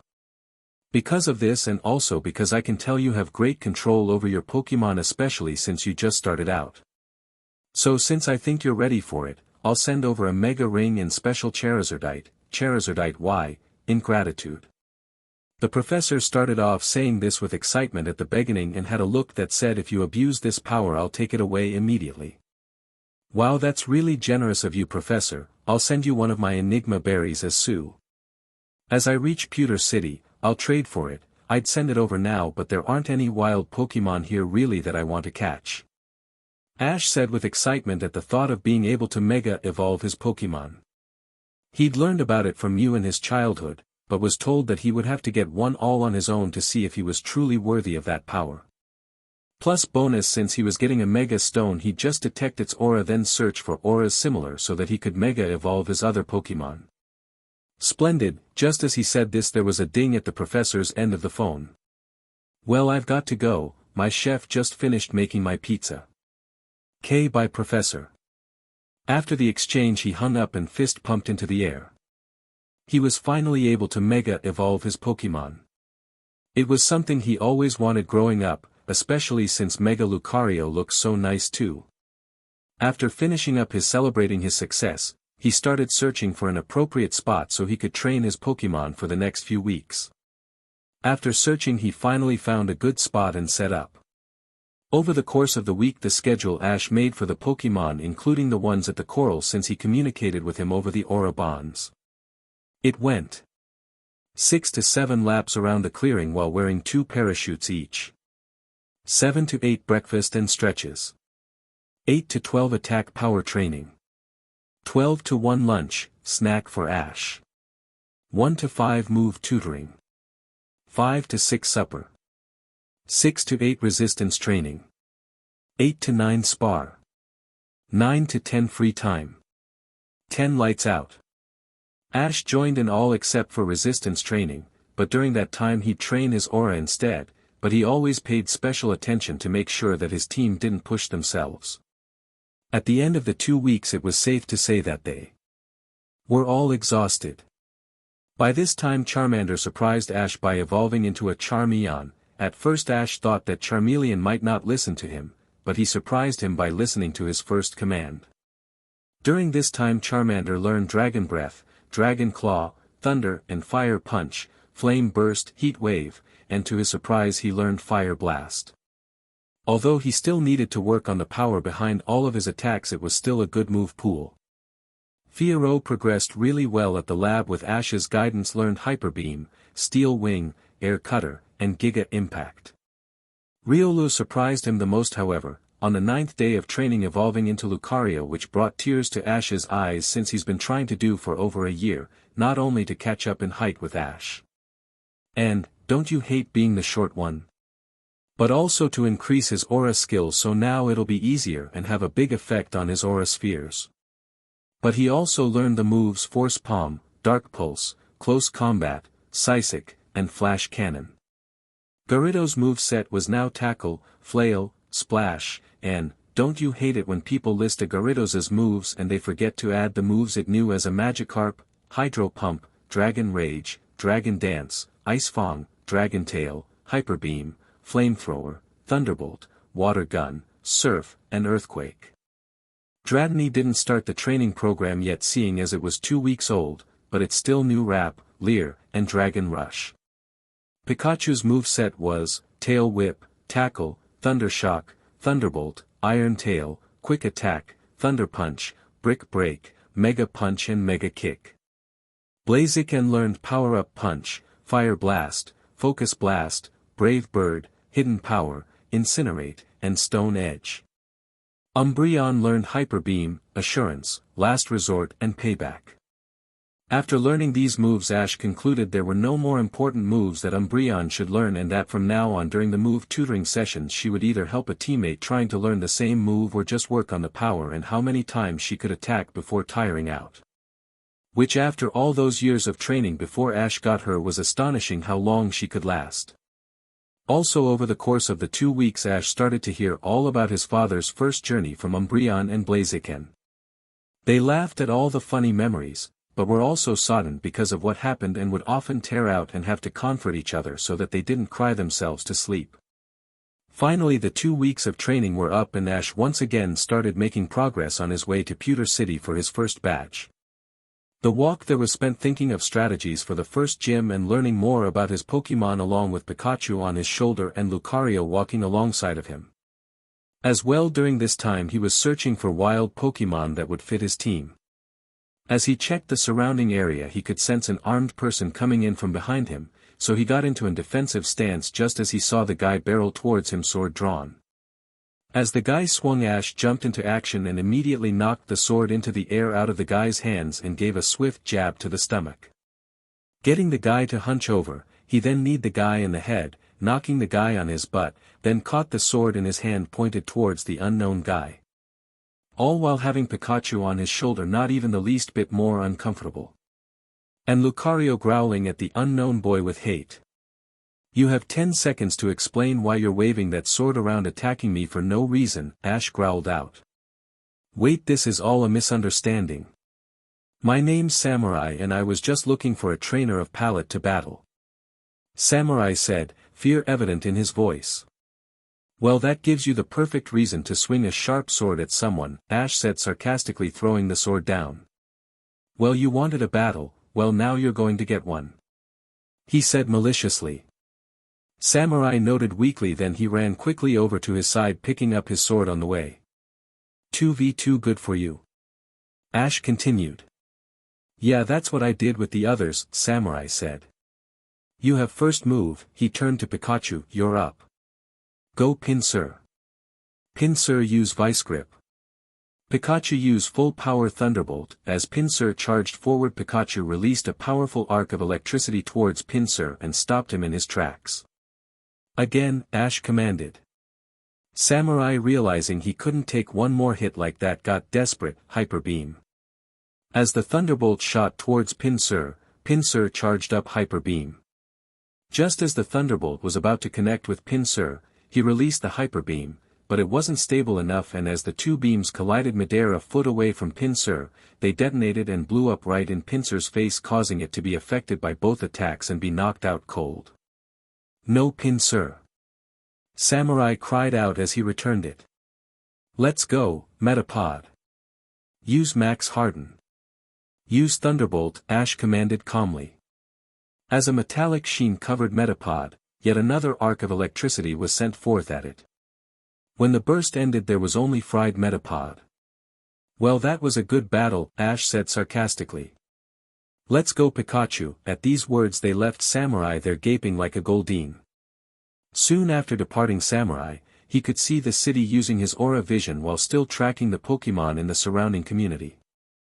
As he entered the city he was disappointed he couldn't find another Pokémon for his team but was excited that he'll probably be able to Mega Evolve soon. As he made his way to the Pokémon Center he got multiple people wanting to trade for Pikachu, which was a given considering its shiny nature. After denying those requests he continued en route to the center. He asked directions to the gym so that he could find his way easily when he started out the next day. As he entered the center he was met by Nurse Joy's signature hello greeting, and requested to get his Pokémon healed up.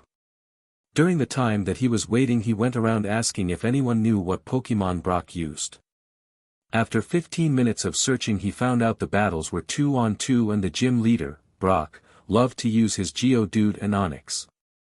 After he got the information he needed he went over to the videophones and called Professor Oak, eager to get a Mega Ring and the special Charizardite. Maybe if he was lucky he could find the physical Charizardite, Charizardite X. As he called Professor Oak he couldn't help but wonder whether or not the professor would hold up his end of the deal. "Hey Professor," Ash greeted, "are you ready to fulfill the deal we made 2 weeks ago?" "Certainly young man, I'll give the stones and bracelets to one of your Pokémon." "Which one do you want back?" "I'll take Fiero and switch out Umbreon goes with her as Gyarados, K." Ash said. "Alright fine, Put her ball onto the trade port so that it gets sent back to me here in the lab. After saying this, Professor Oak went off screen to get Fiero and the mega components.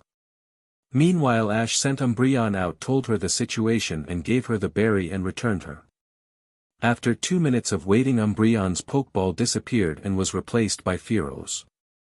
Over the link, Ash told her to keep up the training to increase her attack, special attack, and resistance. After the trade was complete, Ash got his Pokemon from Nurse Joy. He then left the Pokemon Center and went outside with Lucario beside him and Pikachu on his shoulder. After going into the edges of Viridian Forest and released both Fiero and Charmeleon. As soon as Fiero was released, he caught sight of a package attached to his leg. As he took it off, his heartbeat quickened with anticipation. As soon as he opened it, he burst with happiness and took out the contents out. "Thanks, Fiero. Now Charmeleon, I'm going to give this to you, so that you get comfortable with it," he said before slipping on the bracelet containing the Mega Stone. He then pulled out his Mega Ring and put it on his wrist. Realizing how late it was now, he returned Charmeleon and Fiero. He entered the Pokemon Center again and booked a room and entered it, before flopping down on the bed and went to sleep. Today was finally the day he finally got to challenge his first gym. He'd been looking forward to this day for the past 3 years. Ever since he watched the Indigo League, which the tree got surprisingly well reception. Ever since then he wanted to be the best. That was the day he really started to listen to Riley and Mew. The day he finally started to learn about all the things he'd need to know to travel, to take care of Pokemon, and situations he'd meet on the road like natural disasters. It all lead up until now, his first official battle. For the battle he had Fiero, to get the gym leader to underestimate him, and Charmeleon, whom he had wanted to try his luck with in his first gym battle. He didn't honestly know what to expect as he made his way to the gym, Pikachu on his shoulder with Lucario beside him. As he approached the building, it seemed to grow bigger and bigger, and he just kept shrinking and shrinking. The gym was made out of numerous gigantic rocks, so he wasn't completely sure about how safe it was, but oh well. As he entered the gym, it was pitch black. Because of this, he switched on his aura vision so he could see the whole gym. "I, Ash Brown, challenge this gym to a battle," he said, facing the figure he saw in the middle of the gym. After the words left his mouth, the lights flickered on, illuminating the gym, and helping him see the figure. "Well then, I, Brock Stone, the pewter gym leader, accept your challenge." Brock said, 2 on 2 sound good to you?" "I'm down with that," was the response. "Let's go, Fiero." "Geodude, let's rock and roll, pun intended. Give up now, your Fiero doesn't stand a chance," Brock arrogantly stated. "You say that now, but you haven't seen him fight, have you?" was the anger-filled tone response. "Do you want to make a bet? If I win, you have to go buy me a brand new Pokemon egg of my choice."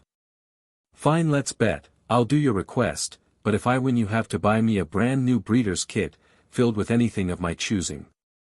"Deal, but before we start the battle, let's shake on it," Ash said before making his way to the middle of the battlefield. "Fine," Brock said as he went to shake on the bet. As they made their way back to their sides, they were both thinking that it'd be an easy match, but only one of them was right. This'll be a 2-on-2 battle between the gym leader Brock Stone and challenger Ash Brown. The stakes are a Pokemon egg and gym badge versus a full set of Pokemon breeding supplies. Begin. Geodude, use Rock Throw.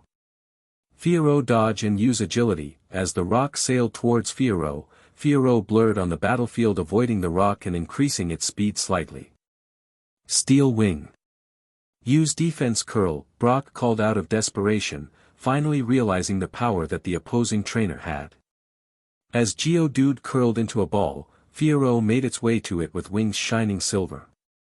Geodude narrowly curled into a ball in time to reduce the damage, although the attack still did a lot of damage, only preventing it from being a one-hit KO. Use Steel Wing again, Fiero, Ash called out. Geodude tried to dodge it. But Geodude's attempts were useless as Fiero was just too fast after using Agility. After the attack connected, Geodude was sent flying over beside his trainer, unconscious that is. Geodude is unable to battle, please send out your next Pokemon Brock. The referee said. As Brock returned Geodude, Ash returned Fearow. Brock, before I send out my next Pokemon, would you prefer if I go easy or hard against you now? Well, as a gym leader I would say go your all, plus it'd be more rewarding if I win the bet after a nice challenge. Okay, then prepare for your biggest challenge, Blaziken, you're up. Onix, let's win this, use Rock Polish. Blaziken use Sky Uppercut. As soon as these words left his mouth, Blaziken disappeared from view and quick as lightning gave a swift uppercut to Onix. No, Onix! Brock shouted as his Pokemon collapsed onto the gym floor, passed out with swirls for eyes. Onix is unable to battle, the winner is the challenger. The referee stated, Gym leader, time to uphold your end of the deal. 1 egg of the challenger's choice and the gym badge. Brock made his way over to Ash and gave him the boulder badge, then started to lead him out of the gym and off to the market. As soon as they arrived, they began searching for a shop that sold eggs. As soon as they found one, Ash was pleased to find out that the owner had a wide selection on Pokemon eggs. As he searched for one he wanted, he read the auras of each egg to determine what type of Pokemon it was.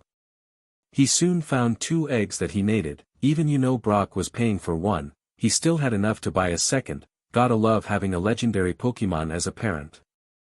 As he made his way to the counter, he checked one last time for any preferred eggs he could have gotten. Finding none, he made way to pay for them. Will not write about Brock's girl crazy side. As he paid for them, he found out that one of them would hatch in a month and the other a month and a half. Of course, this was just an estimate. But it still got him excited and unable to wait for that long. After going to the Pokemon Center for a quick checkup, he quickly scanned his Mega Ring for its source of aura, and started to set up his senses so that they automatically alerted him whenever he came close to any other Mega Stone so that he could Mega Evolve his Pokemon whenever he obtained their species. As soon as he was done that, he went out back to train his Pokemon for the day. After finishing up training and congratulating everyone on their win over their first gym, he went back inside the Pokemon Center to head to his room to sleep. As soon as he got there, he pulled out both of his eggs from his bag, so that he could polish them before going to bed. As soon as he finished polishing them, he tucked them into his arms protectively so that they didn't break. Meanwhile, Pikachu was curled on his pillow snoring, showing that she'd already passed out. Lucario was passed out on the other bed, but Ash knew that he wasn't completely asleep and was ready for any situation to arise during the night. Dratini had let herself out of her Pokeball and was curled around his forearm already asleep. Line break. Ash was getting ready for his next few weeks of training. He'd bought all the necessary items from the Pokemon Center, like potions, antidotes, and some extra Pokeballs instead. On him he had Charmeleon, can't forget the starter, Lucario, or his bro, Dratini, Gyarados, Umbreon, and Pikachu. He made a deal with it, so yeah. As he started on his trek towards Cerulean City, home of his next gym badge. On his way to Mount Moon, he heard shouts of pain, so he decided to follow them. What he found made him take immediate action. He'd found a bunch of Zubat and Golbat attacking a man he presumed that was a scientist. Pikachu used Thunderbolt to scare them off. Pikachu did exactly that. He sent a giant volley of electricity towards the flock of bat Pokemon that were still attacking the scientist. That is, until they were filled with electricity. Most of the bat evolutionary line fled, all but a single Golbat, that looked like it was about to collapse but turned towards Ash with hatred in its eyes, and went to attack him. Immediately, going to the defense of their trainer was Pikachu, and Lucario. Pikachu launched another volley of electricity, and Lucario launched an aura sphere. Regardless of Golbat taking these hits, Golbat still tried attacking him. So he went to the next best idea. He went to capture it. As the Golbat was put into the Pokeball, it rocked a couple times signifying that it didn't want to be captured. However, it had taken too much damage, so it was caught and sent to the lab. "Oh, thank you," the scientist said. "If you hadn't come when you did, I'd probably dead by now." "No problem, but why were they attacking you? Did you provoke them in any way or something?" was Ash's response. "No, I didn't provoke them. it's just that the Pokemon in the cave are quite agitated at the moment, thanks to someone putting in a network of lights. In fact, I was just doing the same thing I've been doing for the past couple years, searching for the Clefairy so that they can take me to space with them, the scientist said. Well, that means that someone's here that shouldn't, Ash said with a malicious glint in his eyes. Stay out here and I'll deal with them. Then he entered the cave and followed the pathway. Eventually he came across a lone Clefairy, so he decided to go with a very subtle approach. He walked up to Clefairy slowly and with his hands in the air, showing that he didn't mean it any harm. As Clefairy took notice of him, it visibly tensed up before relaxing after a small talk from Pikachu telling him they weren't there to harm him, instead they were there to stop whoever put the lights up. As he followed Clefairy, he thought of who could have put up the lights. Immediately thinking it was some poacher or someone doing illegal work, because the League probably wouldn't have allowed anyone to ruin a natural habitat. Eventually they walked into a giant cavern that had a drill in it and a bunch of Pokemon in cages while a group of 3 were chatting, but the most obvious thing was the giant hunk of crystal in the middle. It was glowing with power, obviously it was the infamous Moonstone. That was a successful mission, right guys? The female redhead said. Couldn't have gone smoother, the blue-headed boy said. We got quite the load, the smallest said, although he was a Meowth that knew how to talk. As he saw the last one, he immediately knew that it was the same 3 hoodlums as from Viridian City. As he walked up to them, he released Fiero and Blaziken from their Pokeballs and told them to be on standby. Well, looks like Officer Jenny'll be having 2 more prisoners and I'll have a set of new Pokemon. Ash said as he walked out. Give up without a fight and I'll make sure you'll be unharmed as you're put behind bars. Resist and there's a chance you won't make it. He emphasized his point by forming an aura sphere. But we all know how idiotic the 3 idiots of Team Rocket are. Not a chance, twerp, so hand over your Pokemon right now and we'll turn a blind eye to you. The redhead said, they did their motto, which is a waste of space. Coughing Ekans, come on out. The duo said. Blaziken annihilate them with flamethrower. A pillar of flame escaped his beak and was headed straight for the 2 poison types. If you've seen the Victini movie, imagine Tepig's Ember at the beginning that was powered up by Victini. Dodge it, Jesse and James cried, just realizing how stupid they really are. Of course the flame covered too great of a distance, so dodging was futile, so Coughing and Ekans fell unconscious. They were then recalled by Jesse and James, who then threw Meowth out and started to make away from Ash. Immediately after they took 3 steps, Fiero cut in front of them with a dangerous glint in its eye. I wouldn't move if I were you. Ash started. The last time Fiero was set off, he killed hundreds of humans and severely wounded numerous Pokemon. That immediately caused Jesse and James to start to sweat and start to shake and pray for mercy. Now Meowth, you have 2 choices, you could be roasted and then forcefully contained, or you can join the light side and escape the world's dark side, your choice. After seeing what dem Pokemon of yours, I'd like to surrender. Meowth said sadly, so much for being the big cat and getting Meowsy. After this went down, Ash tied up Team Rocket, and got Lucario to watch over them. Meanwhile Ash and the rest of his Pokemon broke the cages and released all of the trapped Pokemon. All of them cheered in thanks and left except for the Clefairy, and surprisingly a Skitty. He went up to them to see what they wanted. Imagine his surprise when he found out they wanted him to catch them. Are you sure? There isn't always a chance to go back, this is one of those times. He said as he pulled out 2 Pokeballs and transferred Gyarados and Blaziken, after recalling him of course. He then scanned the 2 Pokemon and finding out they both knew quite a few moves, which were, for Skitty, Last Resort, Baton Pass, Fake Tears, Helping Hand, Tackle, Fake Out, Foresight, Attract, Sing, Double Slap, Copycat, Assist, Facade, Thunderbolt, Dig, and for Clefairy, Wish, Metronome, Pound, Growl, Encore, Sing, Double Slap, Defense Curl, Follow Me, Bestow, Wake Up Slap, Flamethrower, Grass Knot, Safeguard. He deduced that they must have been trained either human or by their parents' peers. Well, now that that's done, it's time to deal with Meowth. He headed towards Meowth. after arriving where Meowth was watching him he took out an empty Pokeball and put it in between him and Meowth. Well, I could hand you over to the police and you would be under arrest and probably put under rehab, or you could join me, I break your newer habits, you become more powerful.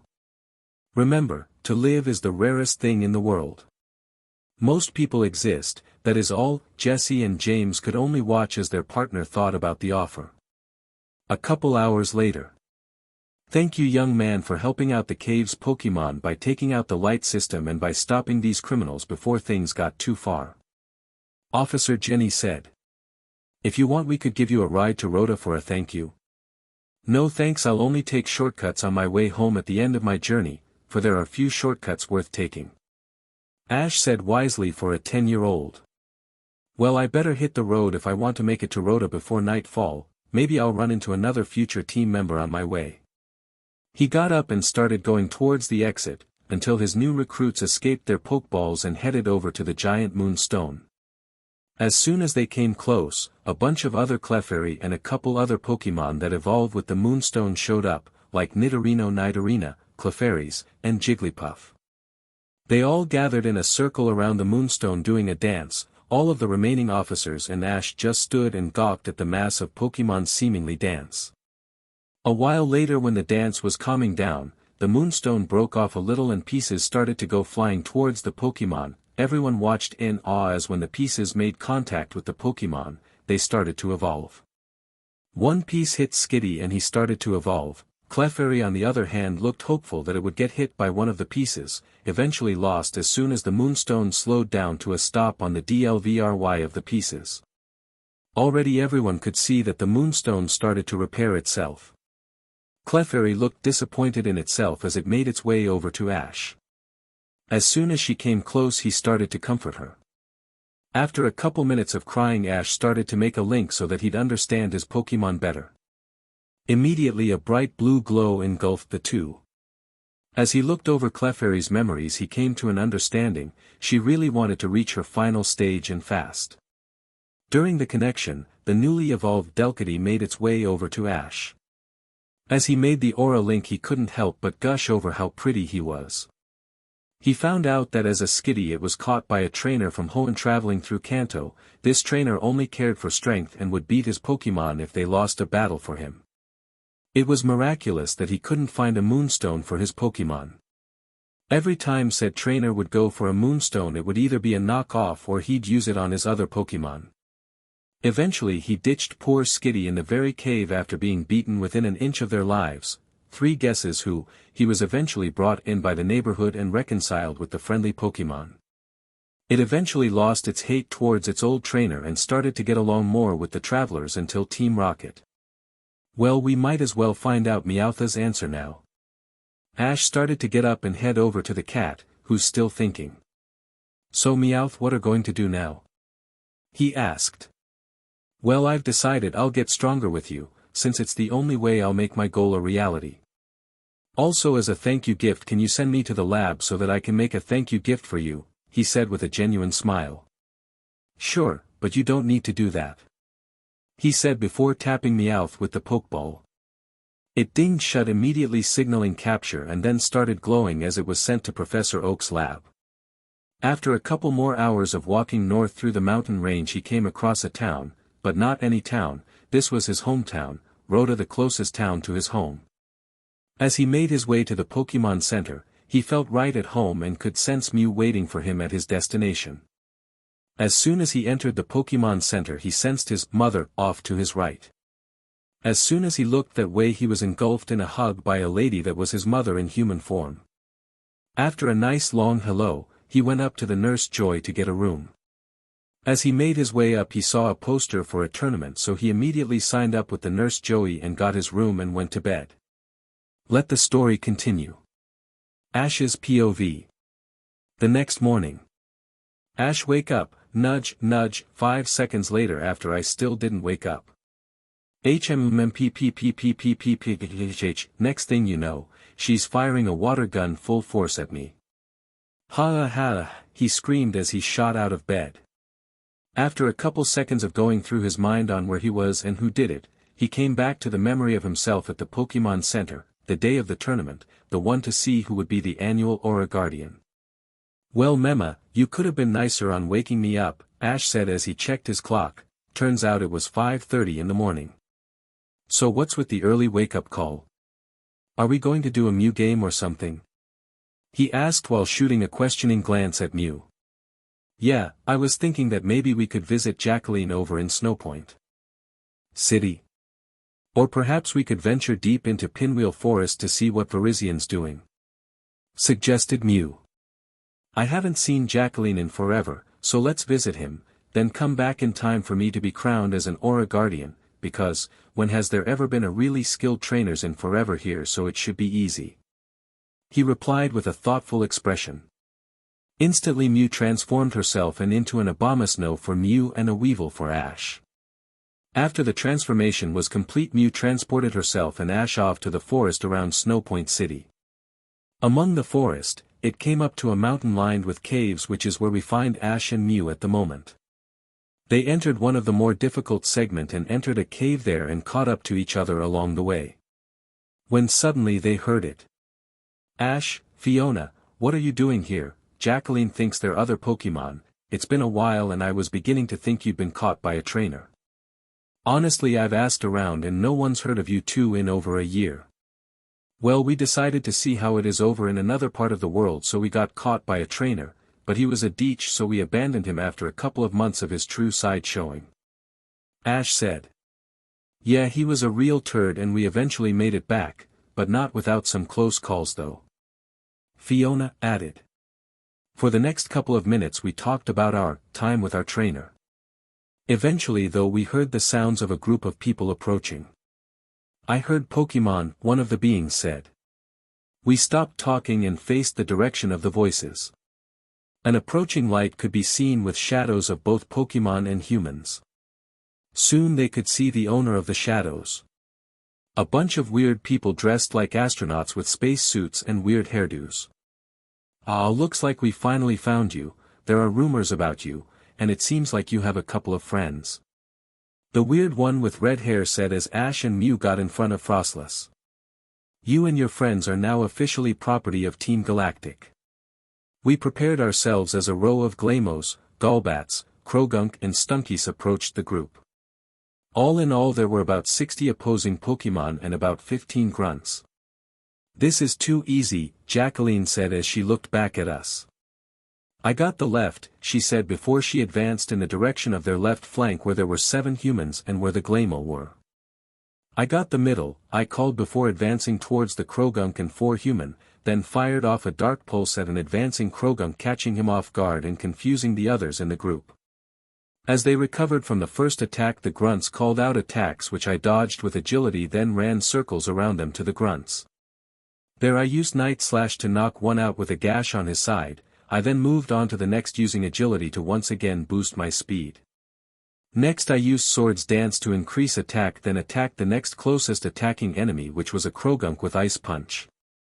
I then got both my fists covered in ice and let my instincts take over. Eventually, after a good 10-minute brawl, I was gasping for air, having taken a couple lucky hits from the enemy's Pokemon, but I pushed through. I looked around for the next opponent, but I only saw Mew standing as an Abomasnow in the same sort of position as me, but Jacqueline was still fighting Mars as purely as her owner was crumpled in unconscious state. After a couple more hits she too went down like her master. As Jacqueline flew over to her he could see that she was worried, however she was still quite damaged from all the enemies she had to take down. You okay? I asked. Yeah, just tired, she said absent-mindedly. What are you thinking about? Well, I was thinking about joining up with a trainer, but I haven't found one worthy enough. After she said this I gave Mew a look and she just nodded. You know, you could come with me. I would, but you're not exactly human or a trainer, are you? You sure about that? She looked up just as I looked at Mew and she transformed me back into a human and herself into a Mew. Needless to say she was shocked. A Mew and a human. She then bowed down for Mew in respect for the legendary. Yeah, well, it's been fun coming here to play with you as Pokemon, so you don't need to bow down to me. It's only the Sinnoh legends that want that. Mew said, and Jacqueline rose from the bow. I pulled out a Pokeball and said, "You have the choice, if you want to come with me, but I'll have to send one of my others to the lab." "I'll do it," Clefairy says. "Okay, I have someone willing to go back to the lab if you want to come with me. Remember my journeys in Kanto for the time being. Maybe farther on in my journey I'll be able to go to Sinnoh, but for now in the near future it's not in the agenda." "Fine, let's get this over with," she said as she entered the Pokeball. She let herself get captured without struggle.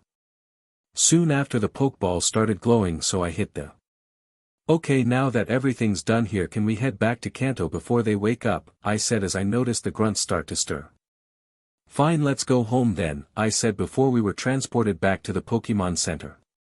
Just in time for the clock to hit 11:30, meaning lunch had just started, so we headed over for a bite. After lunch we went over to the tournament area to wait for it to start. I could see only 31 opponents here, so it must have been a little bit known that there was a tournament here. Finally, 5 minutes later it finally started. The preliminaries would be 1-on-1, the quarter and semis would be 3-on-3, and the finals would be a full 6-on. Suffice to say, I knew who I was going to use for the whole preliminaries. After finding out I wouldn't be battling for another hour, I went to the Pokemon Center to get Jacqueline into better shape. Mima decided she'd be watching all the other people have a go at the preliminaries. Finally, I had 10 minutes before my first battle, so I picked up Jacqueline and went to the stadium just in time for call for the 5-minute cleanup break. After the 5 minutes I heard my name and my opponent's names both being called out for our battle. Of course, for this tournament I had reorganized my team, but I still had my bro and Pikachu. Just like our deal said, with Pikachu on my shoulder and Lucario walking beside me. I basically radiated confidence as I walked out onto the field. There I was actually surprised, every seat was taken up. It seemed as if the whole settlement had shown up.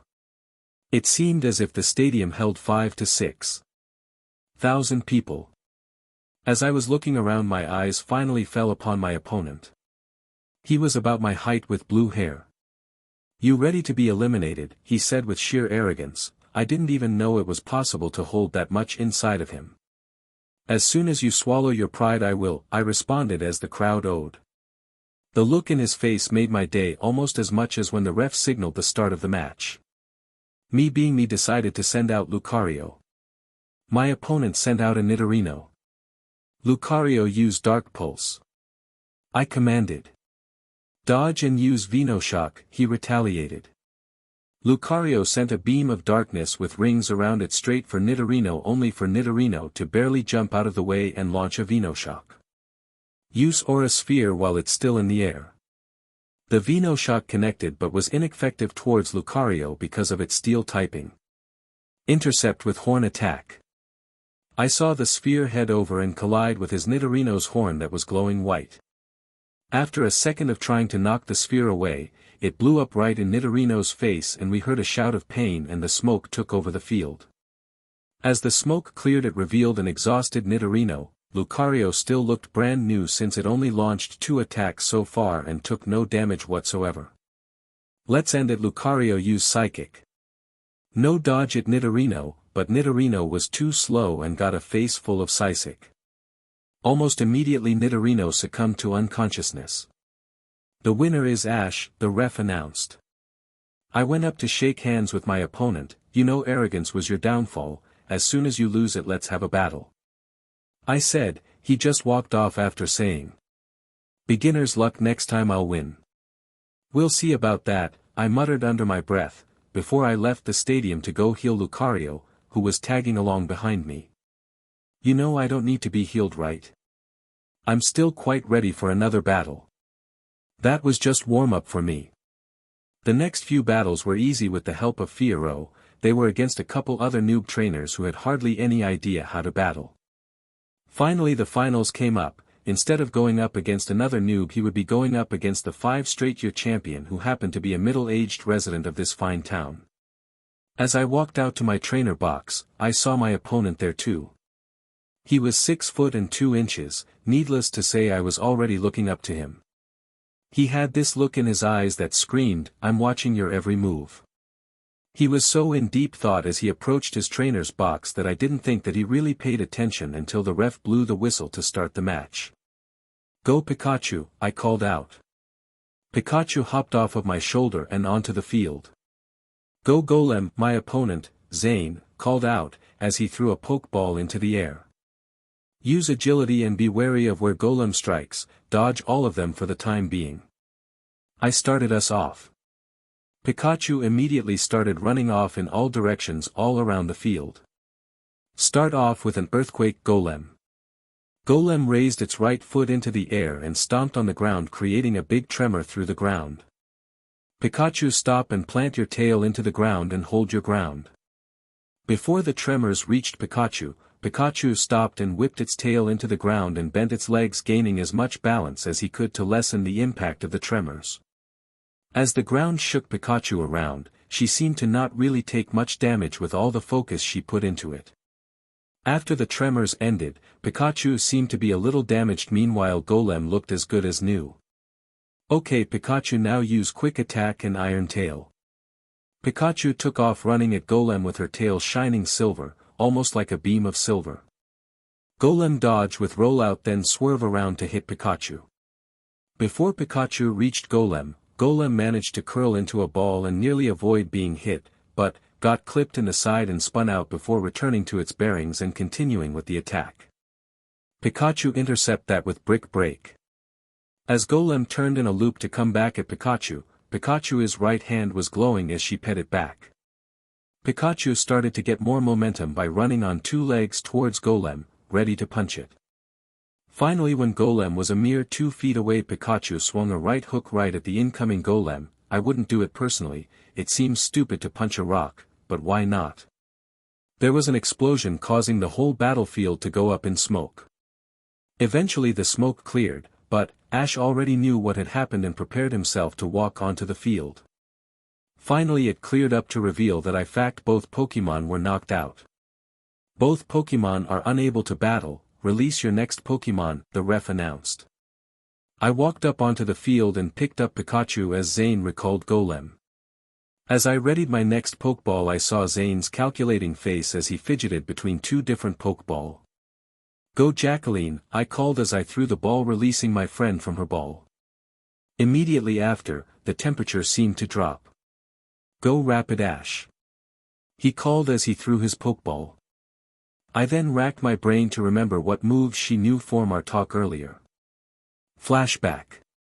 "Okay, I know my next opponent's strong, so I'll need to know what moves you know," I told her. "Okay, just use that Pokédex thing," she replied, so I took it out and scanned her. Frostless, the snow land Pokemon and an evolved form of Snorunt.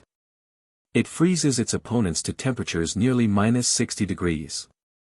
This Pokemon knows Destiny Bond, Leer, Double Team, Powder Snow, Astonish, Ice Shard, Icy Wind, Draining Kiss, Ominous Wind, Hail, Blizzard, Shadow Ball, Ice Beam, Thunderbolt, Psychic, Frost Breath, Sleep Talk and Hyper Beam. This Pokemon is caught and trained by Pokemon trainer Ash Brown. The Pokédex, Dexter, stated.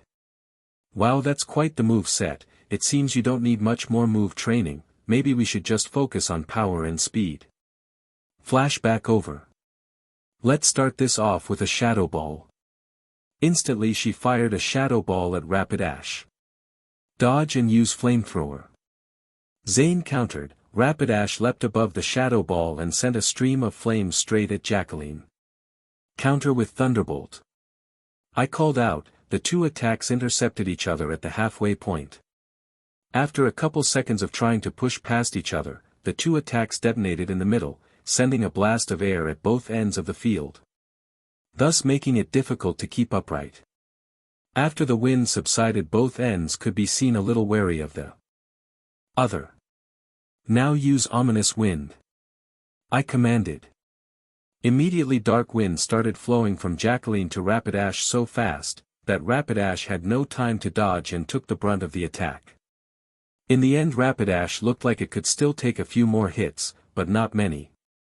Rapidash used Fire Blast. Rapidash shot the 5-lined blast of fire right at Jacqueline. Disappear then reappear and use Draining Kiss. Immediately Jacqueline disappeared and the blast sailed across the field harmlessly. Use Heat Wave to keep it away from you. Rapidash created a ring made of fire around itself, completely prepared to roast Jacqueline. Cancel the Draining Kiss and use Hail. Immediately Jacqueline reappeared on my side of the field doing some dance as hail started to fall. Use Sunny Day to clear away the hail. Zayn commanded. Rapidash formed an orb of sunlight on its horn before attempting to launch it up, before I said. Use Shadow Ball on that sunny day to keep the hail. Immediately Jacqueline launched a Shadow Ball at the sunny day keeping it hailing out. Use Flamethrower. Rapidash fired a stream of fire at Jacqueline. Use Blizzard to end it. Jacqueline sent a blizzard straight for the flamethrower, and due to the hail the blizzard completely overpowered the flamethrower and connected with Rapidash sending it to the realm of the unconscious. Rapidash is unable to battle, which means that Frostless is the winner. Zayn, please send out your third Pokemon. The ref stated. Zayn wordlessly recalled Rapidash and momentarily thought about which Pokemon he was going to send out next before grabbing a Pokeball. Go Snorlax, he called as he released the beast. Use Crunch. Snorlax's teeth elongated with a dark aura as he charged at Jacqueline. Stop him with Frost Breath. Immediately a chill went down everyone's spine as Jacqueline released a breath of cold air that stopped Snorlax in its tracks and it shivered. As the air started to warm up again I got ready for the next attack. Jacqueline used Draining Kiss. She disappeared for a second only to reappear right by Snorlax's and before Zayn could counter, gave Snorlax a nice big kiss on the cheek. You could tell the difference in health because Snorlax now looked worse, meanwhile Jacqueline looked brand new thanks to the Draining Kiss. Now ended with Blizzard. Jacqueline whipped up a blizzard that she sent at Snorlax. Use Flamethrower. Snorlax. But like what happened with Rapidash happened to Snorlax as well, the blizzard overpowered the flames as hail continued to fall occasionally causing damage to Snorlax. After the attack collided, Snorlax was knocked out. Snorlax is unable to battle. Frostless is the winner. There will be a 5-minute break before the next battle. The ref announced. The two competitors headed back to their respective locker rooms. As soon as Ash made it into his room he was pulled into a bone-crushing hug by Mew. All my little Ashy is completely destroying the competition and he's only been a trainer for 3 months. Can't wait until the Indigo League in 11 months. Stop it Mima, you're embarrassing me, he said as he blushed crimson red. For the next couple of minutes were spent talking about the battle and what he was planning on doing. Soon enough 5 minutes had gone by and the announcement concerning the start of the second half of the battle was made. As I made my way out to my side of the field again I thought about who I was going to send out when I decided. Umbreon, let's go, I called as I released the shiny Pokemon from its ball.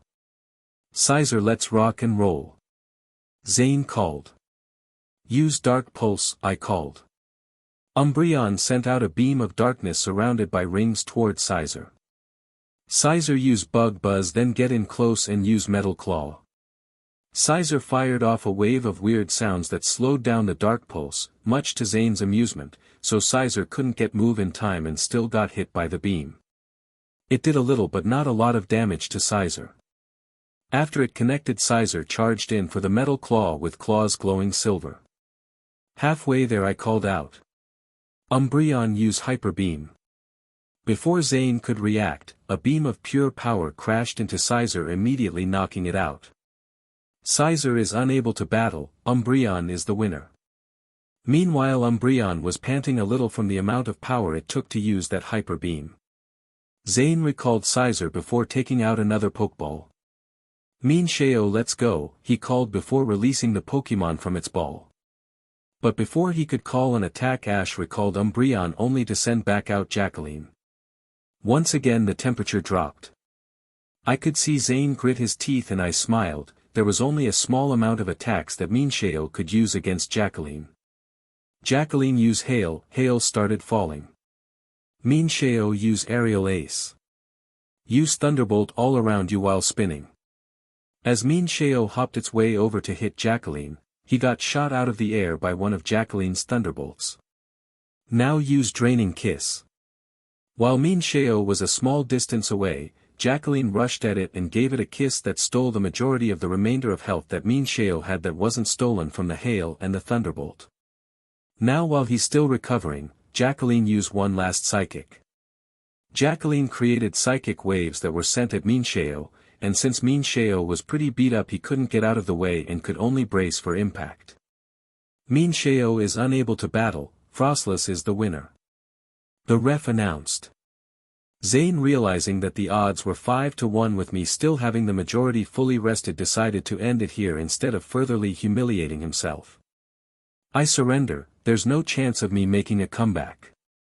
Zayn stated before walking off the field through the tunnel. The winner is Ash from Pallet Town, they don't know he lives in the Tree of Beginnings, so why not?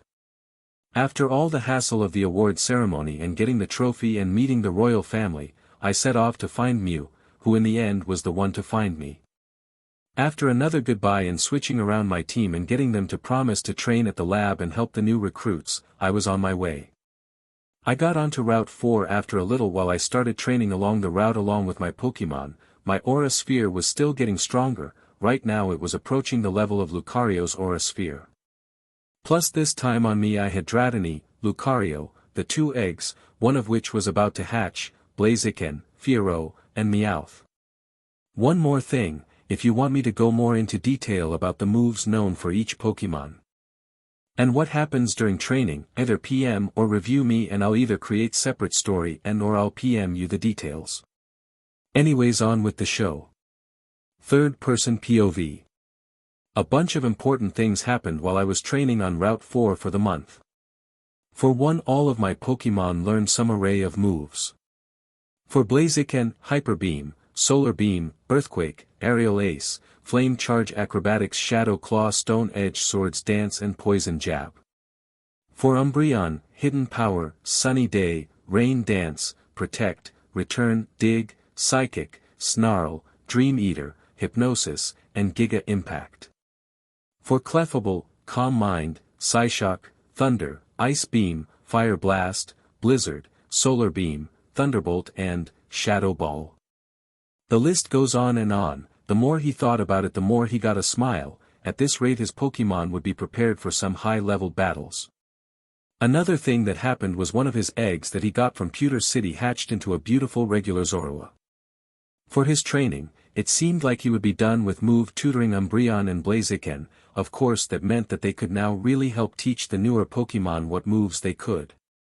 Yet still he was amazed. If you were to go by the standard leveling guide for your Pokemon made by the Pokemon League, his average leveled Pokemon would be about level 50, counting the newborn Dratini and Zorua who'd actually grown quite a bit.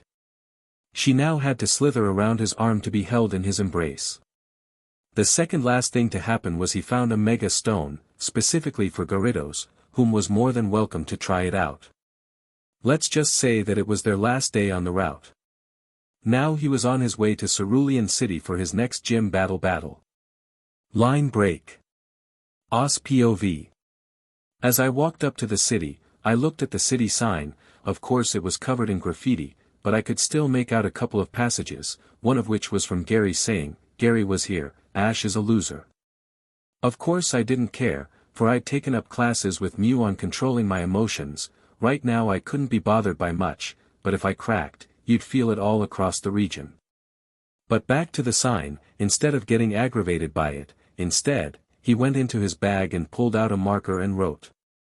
I don't really mean this, in fact I'm just a lonely gay person waiting for a one-night stand with someone good. If interested call 1-800-988-9568, don't call this number, for I do not know whose it is. I just took a series of random numbers and wrote them down. As I walked away I was laughing imagining the look on Gary's face as soon as he saw it. Also he had to thank the professor, for he was the one who gave him Gary's phone number. Eventually, around noon, he made it into the city. He soon entered the Pokemon Center. As soon as he got in he got his Pokemon healed by Nurse Joy and rented a room for the night. After doing so he made his way over to the gym. What he found, he did not expect. Instead of a gym, he found an aquarium the size and depth of a football stadium, height is up to the nosebleed seats, also instead of one gym leader there was 3. All of which were performing a show in front of an audience. Did I also mention that the gym leaders were female and that the crowd was mostly males? The water show was okay, but in the end he'd rather battle.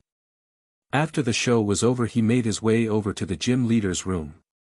There I found the gym leaders all chatting away about their days.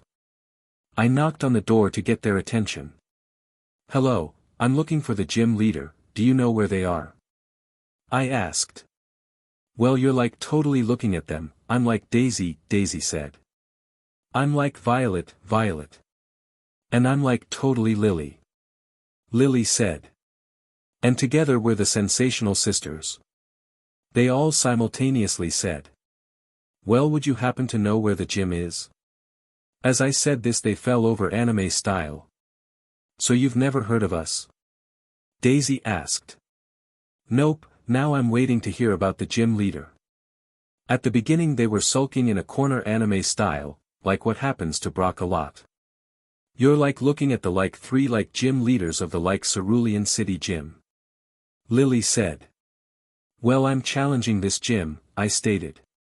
"We'd like do that if it weren't like for us losing a lot lately and having to get our Pokemon healed." Violet piped up, "Maybe we can make it up to you though, we have what you want right here," she said before a seal came in with a gym badge. "Huh, funny, I talked to some other trainers at the Pokemon Center, and apparently the same reason applied to them, right?" I said in an aggravated voice. I then turned around and left. As I made my way back to the Pokemon Center I couldn't help but face palm at how terrible the sisters were at handling trainers. They probably weren't true trainers themselves, otherwise they would have known that you can't simply take the badge, you have to earn it to receive it. As I made my way into the Pokemon Center I made my way over to the phones to have a chat with some professor about the gym leaders. Finally the professor picked up the phone. "Hello Ash, how are you doing?" "Very good professor, but I need to talk to you about the Cerulean Gym leaders. I've been asking around the city and apparently this has been going on for a long time. They've been completely ignoring their duties as gym leaders and are now giving badges away like it's candy for the sole purpose of practicing to improve their water shows. So what I called you for is to send a member of the Pokemon League to evaluate the gym to see if they're worthy. Because honestly, they just seem like a bunch of spoiled brats, not gym leaders. I'll send for one immediately, he should arrive in a week, is that all you need to say?" "Oh yeah, I found a Gyarados during my last training regime, and let's just say that was last day in that clearing." "Marvelous. If you can, could you please send a video of Gyarados' next battle as a mega to me? It would be wonderful for my research." "Will do professor, I'll call you when the gym problem gets sorted out," he said before shutting the video phone off. Next he went over to Nurse Joy. "Well, looks like I won't be needing to have that room," I said as I returned the room key to her. "I'll need to train for a bit so that I can improve Gyarados' power even more and help everyone else with the power of their moves," he thought. After a final goodbye to Nurse Joy and left to Cerulean Cape where he heard there was a forest to train around there. After numerous cases in nearly finding the right clearing he stumbled upon a house. Of course it wasn't a regular house. Inside it he found Bill, or a Clefairy claiming to be Bill. Of course he followed Bill's instructing and helped him return to his old human state. "Thanks for helping me," Bill told me. "No problem, I don't like to leave people in stressful situations and I could tell you didn't want to live as a Clefairy. As a thanks I'd like to give this to you since I can't go thanks to my research schedule," he said as he handed me an envelope. As soon as I opened it I was a little shaken. "You do realize how expensive this is, right?" I asked him. Inside was an Saint and cruise ticket. "Yes I do, but they were given to me as a sort of mini vacation from the Pokemon League, but I don't do vacations, I prefer to research like a true researcher would." "Well, what sort of research do you do?" I asked politely. "Well, I research possible ways for trainers to not have to have their Pokemon stuck at their professor's designated area, but rather they get transferred over to a virtual world, but ultimately I believe not everyone would like it, so I'm trying to tweak it so that the Pokemon themselves can interact on it. So far that has proven to be quite difficult," he said as he wandered over to a strange computer-like device. "Well, I think I know a way to improve it so that everyone will like it," I said. "Just make it so that you can train Pokemon already within the PC. And I'm sure that everyone will love it. Of course, then you need to work on making sure that the Pokemon remain healthy during their time in it." "Well, that'd be a great idea. This'll be one of my best inventions yet if I could only figure out how I could do it." I of course decided what the heck. "I think I could help you with making a stable enough of a virtual world for them to work in. Think of the Matrix. Meanwhile, I think you should work on creating a server for me to test it on," I said as he looked at me in shock, but did as I said and found me an empty server. For the next couple of days I got Lucario in charge of training the other Pokemon on my team. Meanwhile, I was working on creating everything perfect and made sure that there wasn't a single mistake, which happened a couple of times. Yet finally on the fourth day I checked to make sure everything was perfect, finally deeming it was. I hooked up a transfer system for humans that he created along the way as well. Meanwhile, Bill looked on baffled at the outcome of my work. "Well, it should be complete," I said, "but I'll test it just to make sure with this transfer system made for humans, so we could even turn this into a place for tournaments or other social events. Now in 5 minutes I want you to call me out by pushing that blue button over there. Also remember, do not touch the red button over there. It's meant to be an antivirus just in case someone tries to hack in, so anyone who's inside at the same time will be stuck and unable to escape without a complicated procedure that I'll lay out over the next 2 days," I said as I watched his expression as he just nodded. As I fired it up, I sent a prayer to Arceus hoping that he's on my side. Of course he was, as I felt myself being changed into code for the transfer to be completed. Soon I found myself into the map I programmed into the computer, a forest with several streams. It looked good enough, so I created an aura sphere and launched it at a nearby tree. Of course the tree was reduced to splinters, but seconds later it seemed to just magically reappear with no damage and all the splinters disappeared from the ground. I walked forward and sure enough it remained stable. Of course that made me smile, and so I sat down and waited for the rest of the time, which seemed instant. I reappeared right on my platform that I was on 5 minutes ago with an awestruck professor on my left. "Well, tests confirmed it. You can train on it and it can also hold people. You just have to hook it up to a regular transporter and it should work," I told him with a smile. He looked at me both amazed and with a hint of jealousy, although the latter faded away almost instantly. "Plus the best part is you can download it onto a Pokédex, which I think you should do. Then I suggest you send in a rock, then if the rock survives it should work. Also try not to tamper with it too much, otherwise it'll think you're a virus, then reset to where it is right now. Also you probably could only change the layout of it. And lastly, I pulled out my Pokédex and downloaded a copy of the file onto it just to test it out later." The next couple of days went by quickly for Ash as he completed the procedures manual for Bill, then kept another for himself for testing on his own model on his Pokédex. Then after that was done he had to answer a couple of questions from Bill about the program. Though when that was done he left back for Cerulean City to prepare his testimony against the gym, but before that he recalled all except for Lucario and Pikachu to their respective Pokeball line break. As I entered the city I headed directly for the Pokemon Center where the official was supposed to meet me. There I found the regular amount of trainers chatting away with a couple Pokemon out of their Pokeball, although there were a few, but not many Pokemon in the recovery room, probably from battling rivals or some random trainer. After an hour of waiting, meanwhile Pikachu and Lucario went off to play with the other Pokemon, who were a little intimidated by the power that rolled off of them but eventually got used to it. An official-looking man walked in and went to Nurse Joy, who in turn sent him over to me. "Are you Ash?" he said. "Yeah, that's me. Are you the official sent by Professor Oak?" I replied. "Yeah, now let's head over to the gym. Now I want you to go in and challenge the gym as you did before. I'll check out their reaction and in the end I'll see if they're worthy of being the gym leaders," he said. So we made our way over and sure enough the same thing happened as last week, except for they acted a little bit more suspicious over him, so in the end when they tried to once again give him a gym badge the inspector blew up. "Oh, so this is what's been going on for the last month or so," he angrily spat out. Give me one good reason not to fire you as gym leaders, then find someone more worthy. At this point the trio actually looked a little scared, but they weren't looking at them, they were looking over their shoulders. Curiously I turned around, only to look at the face of the very same person I saved from Gyarados that fateful day some months ago. Did I forget to mention she looked like she wanted to kill the trio of gym leaders? I leave to train for 3 months and this is how you guys handle the gym? She angrily told them. Why did I even think that you could be responsible for once?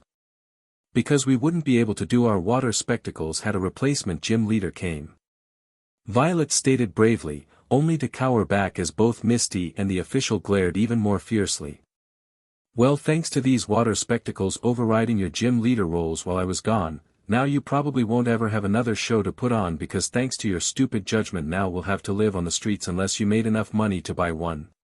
Or did you already blow all the money you made on clothes, shoes and chocolate?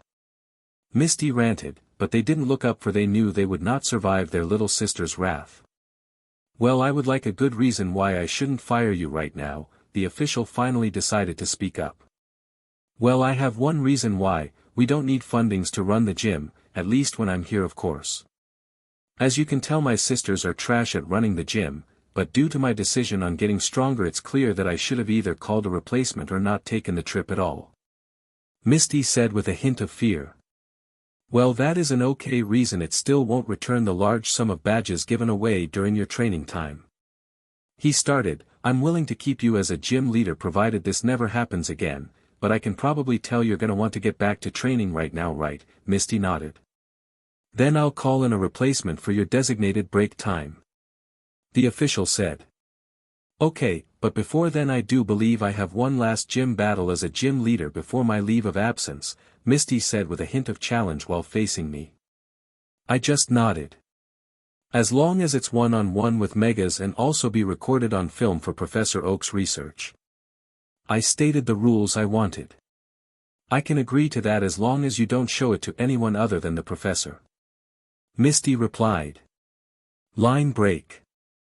We were all in the Cerulean Gym area, me in the Challenger's trainer box and Misty in hers.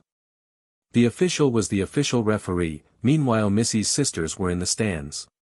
With Lily operating the camera. This'll be a one-on-one battle with Mega Evolutions. The official said. Go Gyarados. I called. Go Starmie, Misty called. Okay, let's show them exactly why we wanted Megas.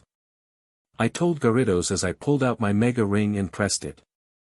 As soon as I touched it, Gyarados started to react to it and was engulfed in a bright light causing everyone to look away. When we looked back, Gyarados looked much more powerful than before. The challenger shall go first, the ref said. Gyarados use Thunderbolt, I commanded. Starmie dodge and use Swift, Misty countered. As an arc of electricity was shot from Gyarados, Starmie changed platforms repeatedly. As soon as the electricity subsided, Starmie shot a bunch of stars straight at Gyarados. Take it, then use Dragon Dance repeatedly. Gyarados took the Swift with little to no problem and started the movements for Dragon Dance as his speed and attack went up, and with each time it was used it went by faster. Starmie, stop it with Thunderbolt. Misty called out, trying desperately to stop Gyarados' power increase. As the bolt came closer I called out. Dodge, then finish it with Dragon Tail. Gyarados moved quite quickly for a being of its size, then zoomed out of the way of the Thunderbolt and closer to Starmie with its tail glowing purple. All this happened with Misty unable to think of a way out, only to watch as her best friend got knocked out. The challenger is the winner. The ref announced. After I won I congratulated Gyarados before returning it and walking over to Misty with Lucario at my side and Pikachu on my head. That was a good battle, best one I've had in a while, I started, when really I haven't had one since the last gym. You should be proud, most trainers would have frozen at the sight alone of Gyarados Mega evolving, never mind the first attack. As everyone came down from the stands I made small talk with Misty, soon enough everyone was sewn with us. Well, I didn't get much info from that battle thanks to the challenger, the official started, as I looked at him sheepishly, but from what I've seen I believe I made the right choice when I say that you should continue to train for a while then come back. Meanwhile I'll get someone to fill in for the role as the Cerulean Gym, but fear not, for your sisters will be permitted to put on some shows, as long as they don't interfere with the gym." Misty slumped but came right back up with a determined glint in her eye. Meanwhile her sisters were happy, both because they didn't have to deal with Misty for a while and because they could continue with their shows. After a final farewell I left for Vermilion City. Ash POV. As I started my travels down Route 5 towards Vermilion City, I decided, since there was such a big distance between Cerulean and Vermilion, that I would wait until I got closer to Vermilion City, or if I'd find the perfect training area. Along the way there have been a couple trainers, but between me and my bro Lucario it was quite simple, and when they wanted a double battle, Pikachu helped, but there has been starting to be some decreasing in development for the small mouse Pokemon. I know he knows about it and it started to affect him. I'm just waiting to hear what he has to say about it. Soon enough after a battle, after I won, my opponent was looking a little downhearted, so I went over to talk to him to cheer him up. "Hey, good battle," I started. "Yeah, but it didn't matter because I lost," he said dejectedly. "Hey. It doesn't matter if you win or lose. To be honest, I prefer to lose over win, because you learn more from your mistakes than your success." "Yeah, thanks. It's just that a trainer who set up a gym around here named AJ set up a gym around here and has been beating everyone and keeps on insulting them. Personally it did a lot of damage, but now you showed me the right path, so it's off for training time for me," he said, obviously recovering from his depression. He then disappeared down the road, presumably to go off to train along with his Pokemon. I then continued down the path but decided to try to find where AJ's place was.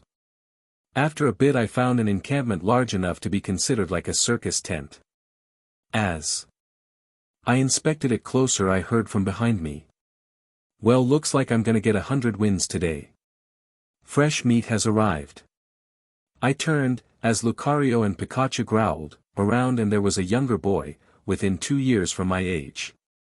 "You should wait until the battle's over before deciding whether or not your opponent is strong or weak. You should be less arrogant if you want to beat me," I heard the rest of my Pokemon from the Aura Link.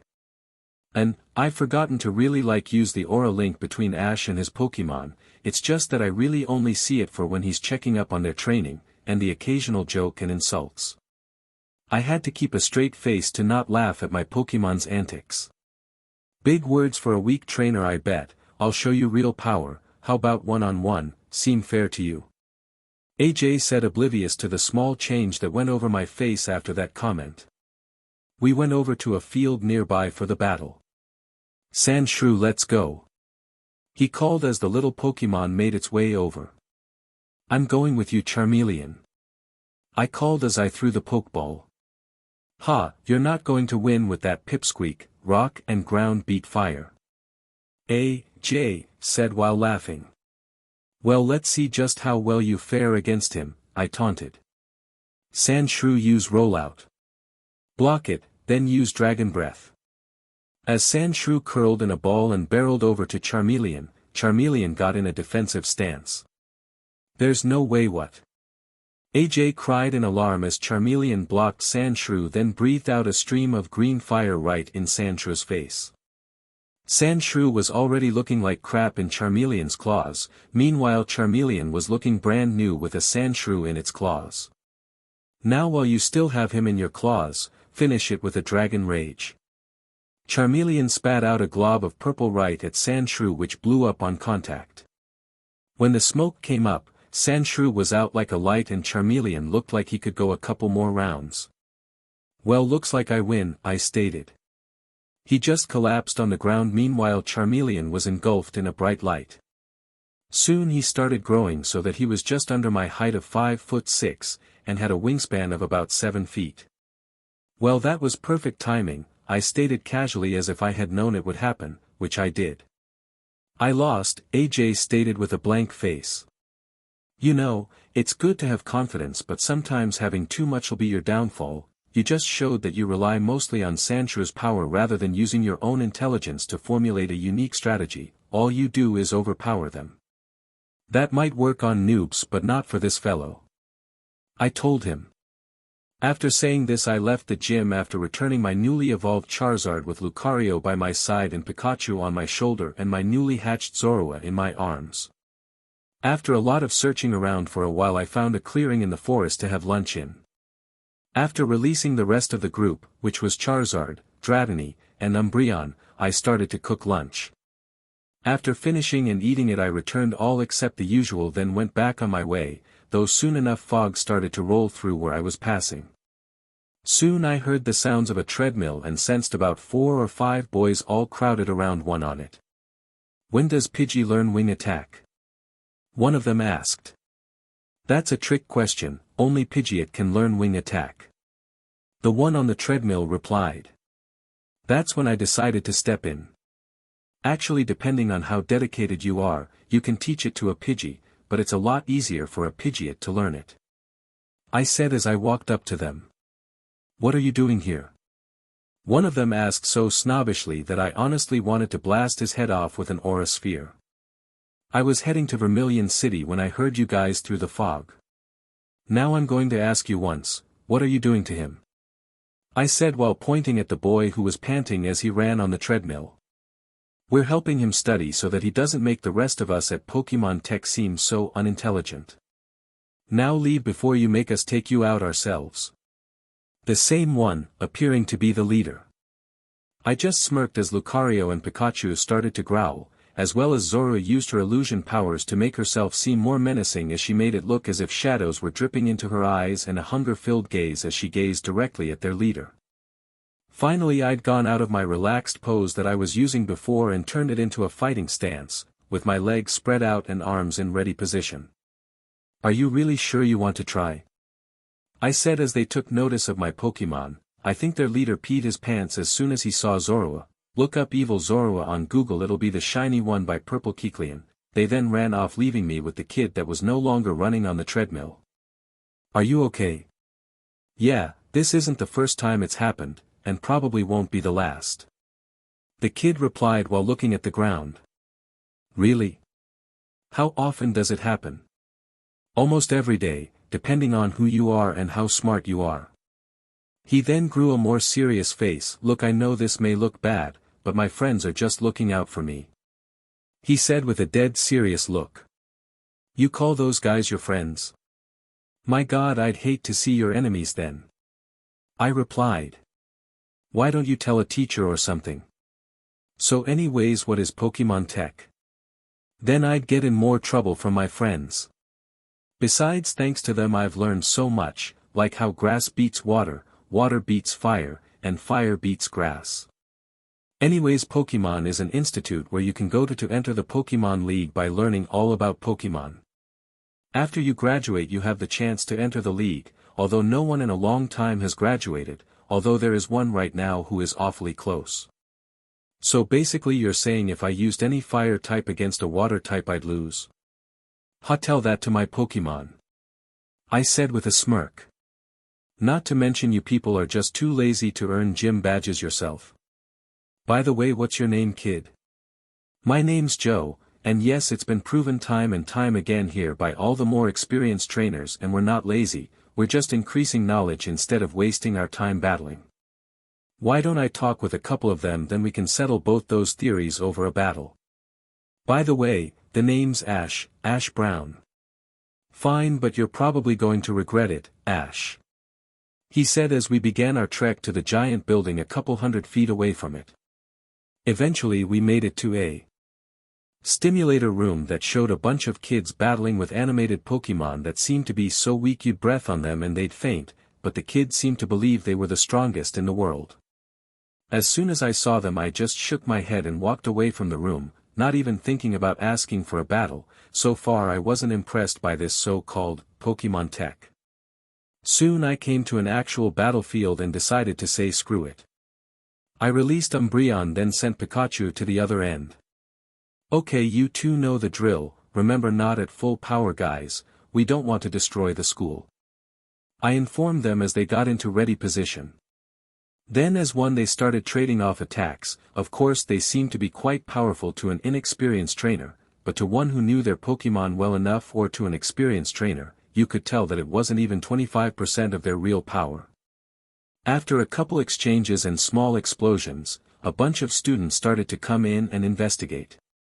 Soon enough I had my own little crowd watching as the two Pokémon repeatedly clashed. I could hear their whispering about how powerful Pikachu and Umbreon were. I also heard the occasional, wow, from them and then compliments about them. I also heard the jealous whispers about how the two were shiny. After a while of this I eventually stopped their spar and went up to compliment them. Of course they weren't really tired since they hardly spent any energy. Well, how'd you like the stretch? I asked them as I walked up to them. It was okay, if only you'd let us go full power then it'd be better. Umbreon said nonchalantly. Yeah, well, I didn't want to blow up the whole school now, did I? I said, deadpanning. At this point not only did Joe come up to see me, but a young teen did too. Hey Ash, man, those were some powerful Pokémon you have. After all those powerful attacks I would have thought they'd be dying, but instead they seemed ready to take on an Arceus all on their own. Well, I know for a fact that they couldn't possibly do that.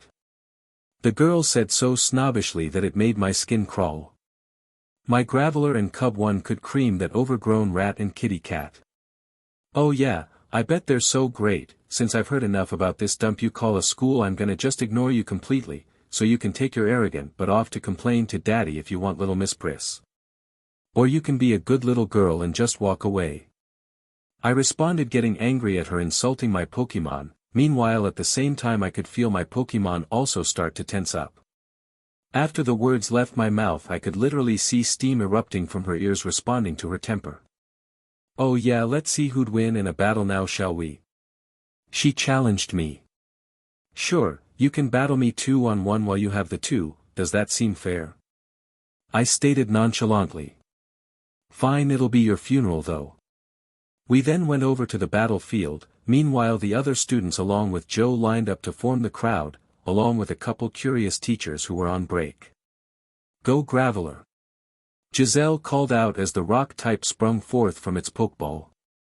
Fine, a rock type, he told himself. Would you prefer fire, flying, or electric? I shouted across the room. You dare insult me by giving me a type advantage? She said threateningly. Yes, I dare, and judging from your tone you haven't battled me yet. Would you like to see what happens when you let your pride control you? I said, deadly serious before choosing a Pokeball. Because you believe in yourself so much, why don't I send out you? I said as I threw the Pokeball. Out of it came a swirl of inferno as Charizard made an appearance.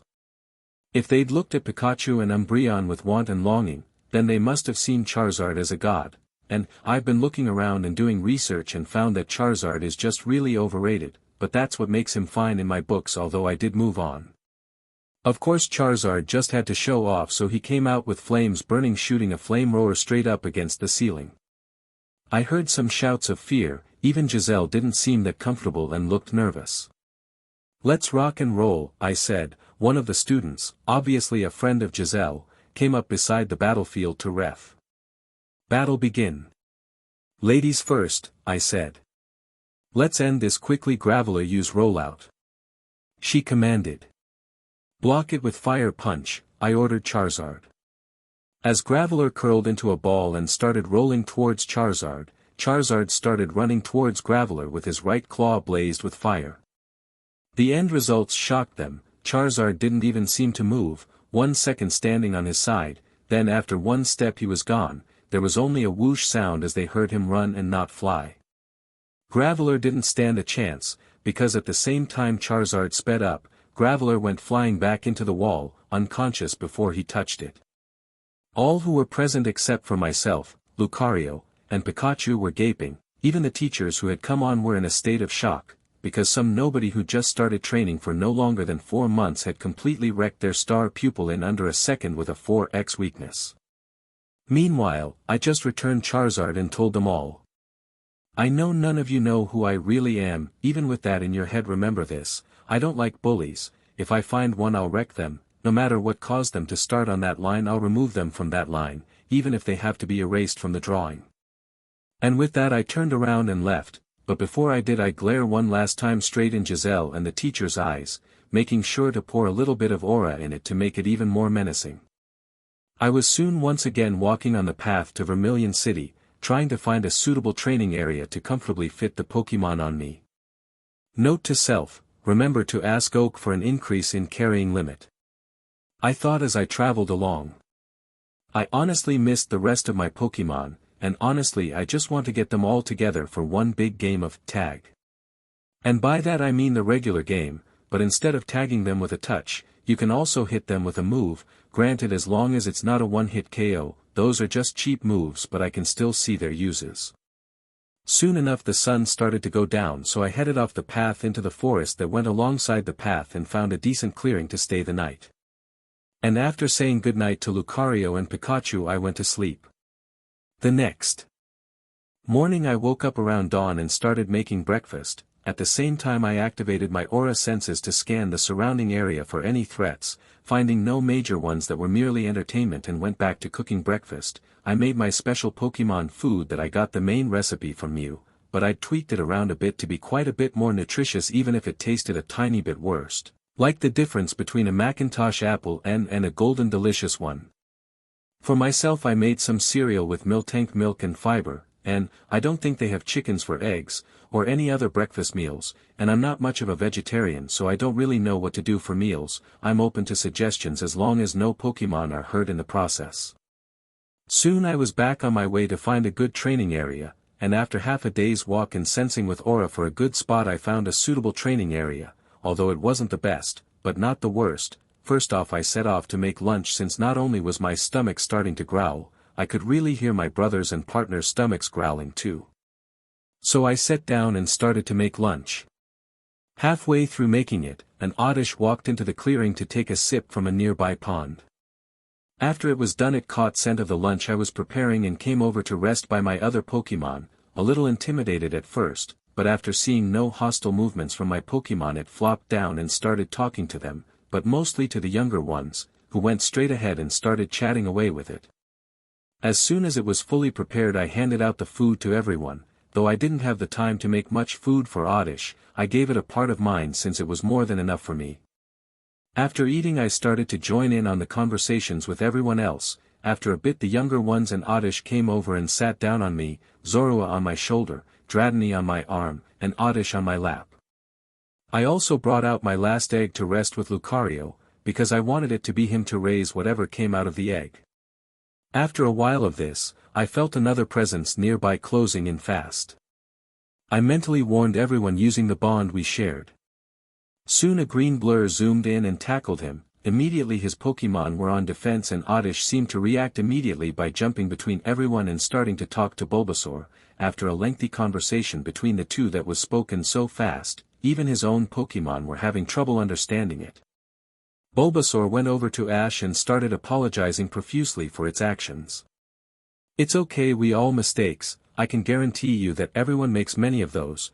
If you don't make mistakes then I know you aren't living in the real world but rather a fake one that seems real.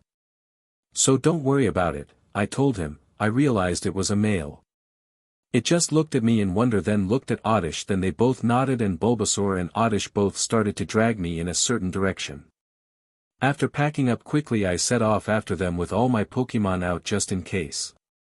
We came into a clearing, one that looked beautiful. There was a river flowing along with a cottage on the shore, along with numerous wild Pokemon that you wouldn't find around here, some of which were even from different regions, like a Chasepin, Seedot, Trico, Budu, Ledaba, Azrael and Feeba to name a few. Along with the ones from Kanto which were, Horsia, Poliwag, a Magikarp, Staryu, and the best thing would be a Vaporeon.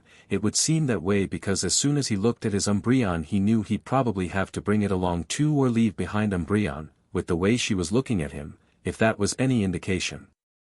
"What are you doing here?" came a voice. I looked around and spotted a middle-aged woman, who seemed cautious of me being here.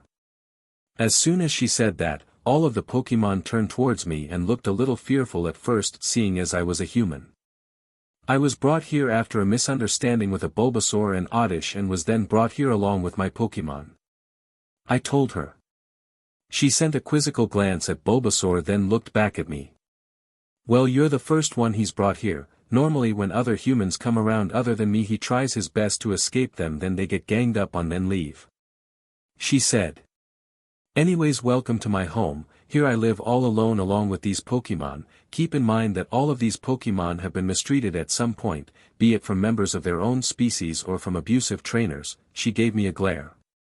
Okay, I get it, I'll respect them for sure, not that I wouldn't anyway, just ask my Lucario, he's been with me since I was born, we're brothers in all but blood.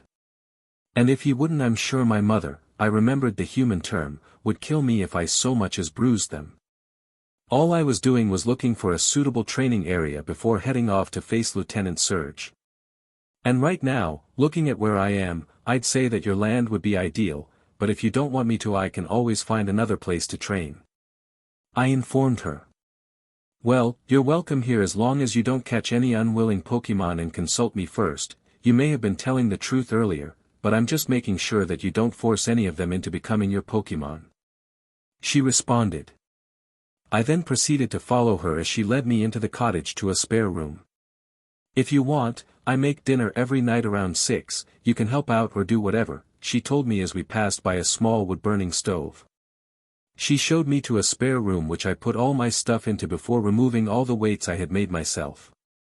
I was quite proud of my work. I had made a couple of body weights for endurance training, a couple dumbbells for those who could use them, all these ranging from 5 pounds to 10,000 lbs.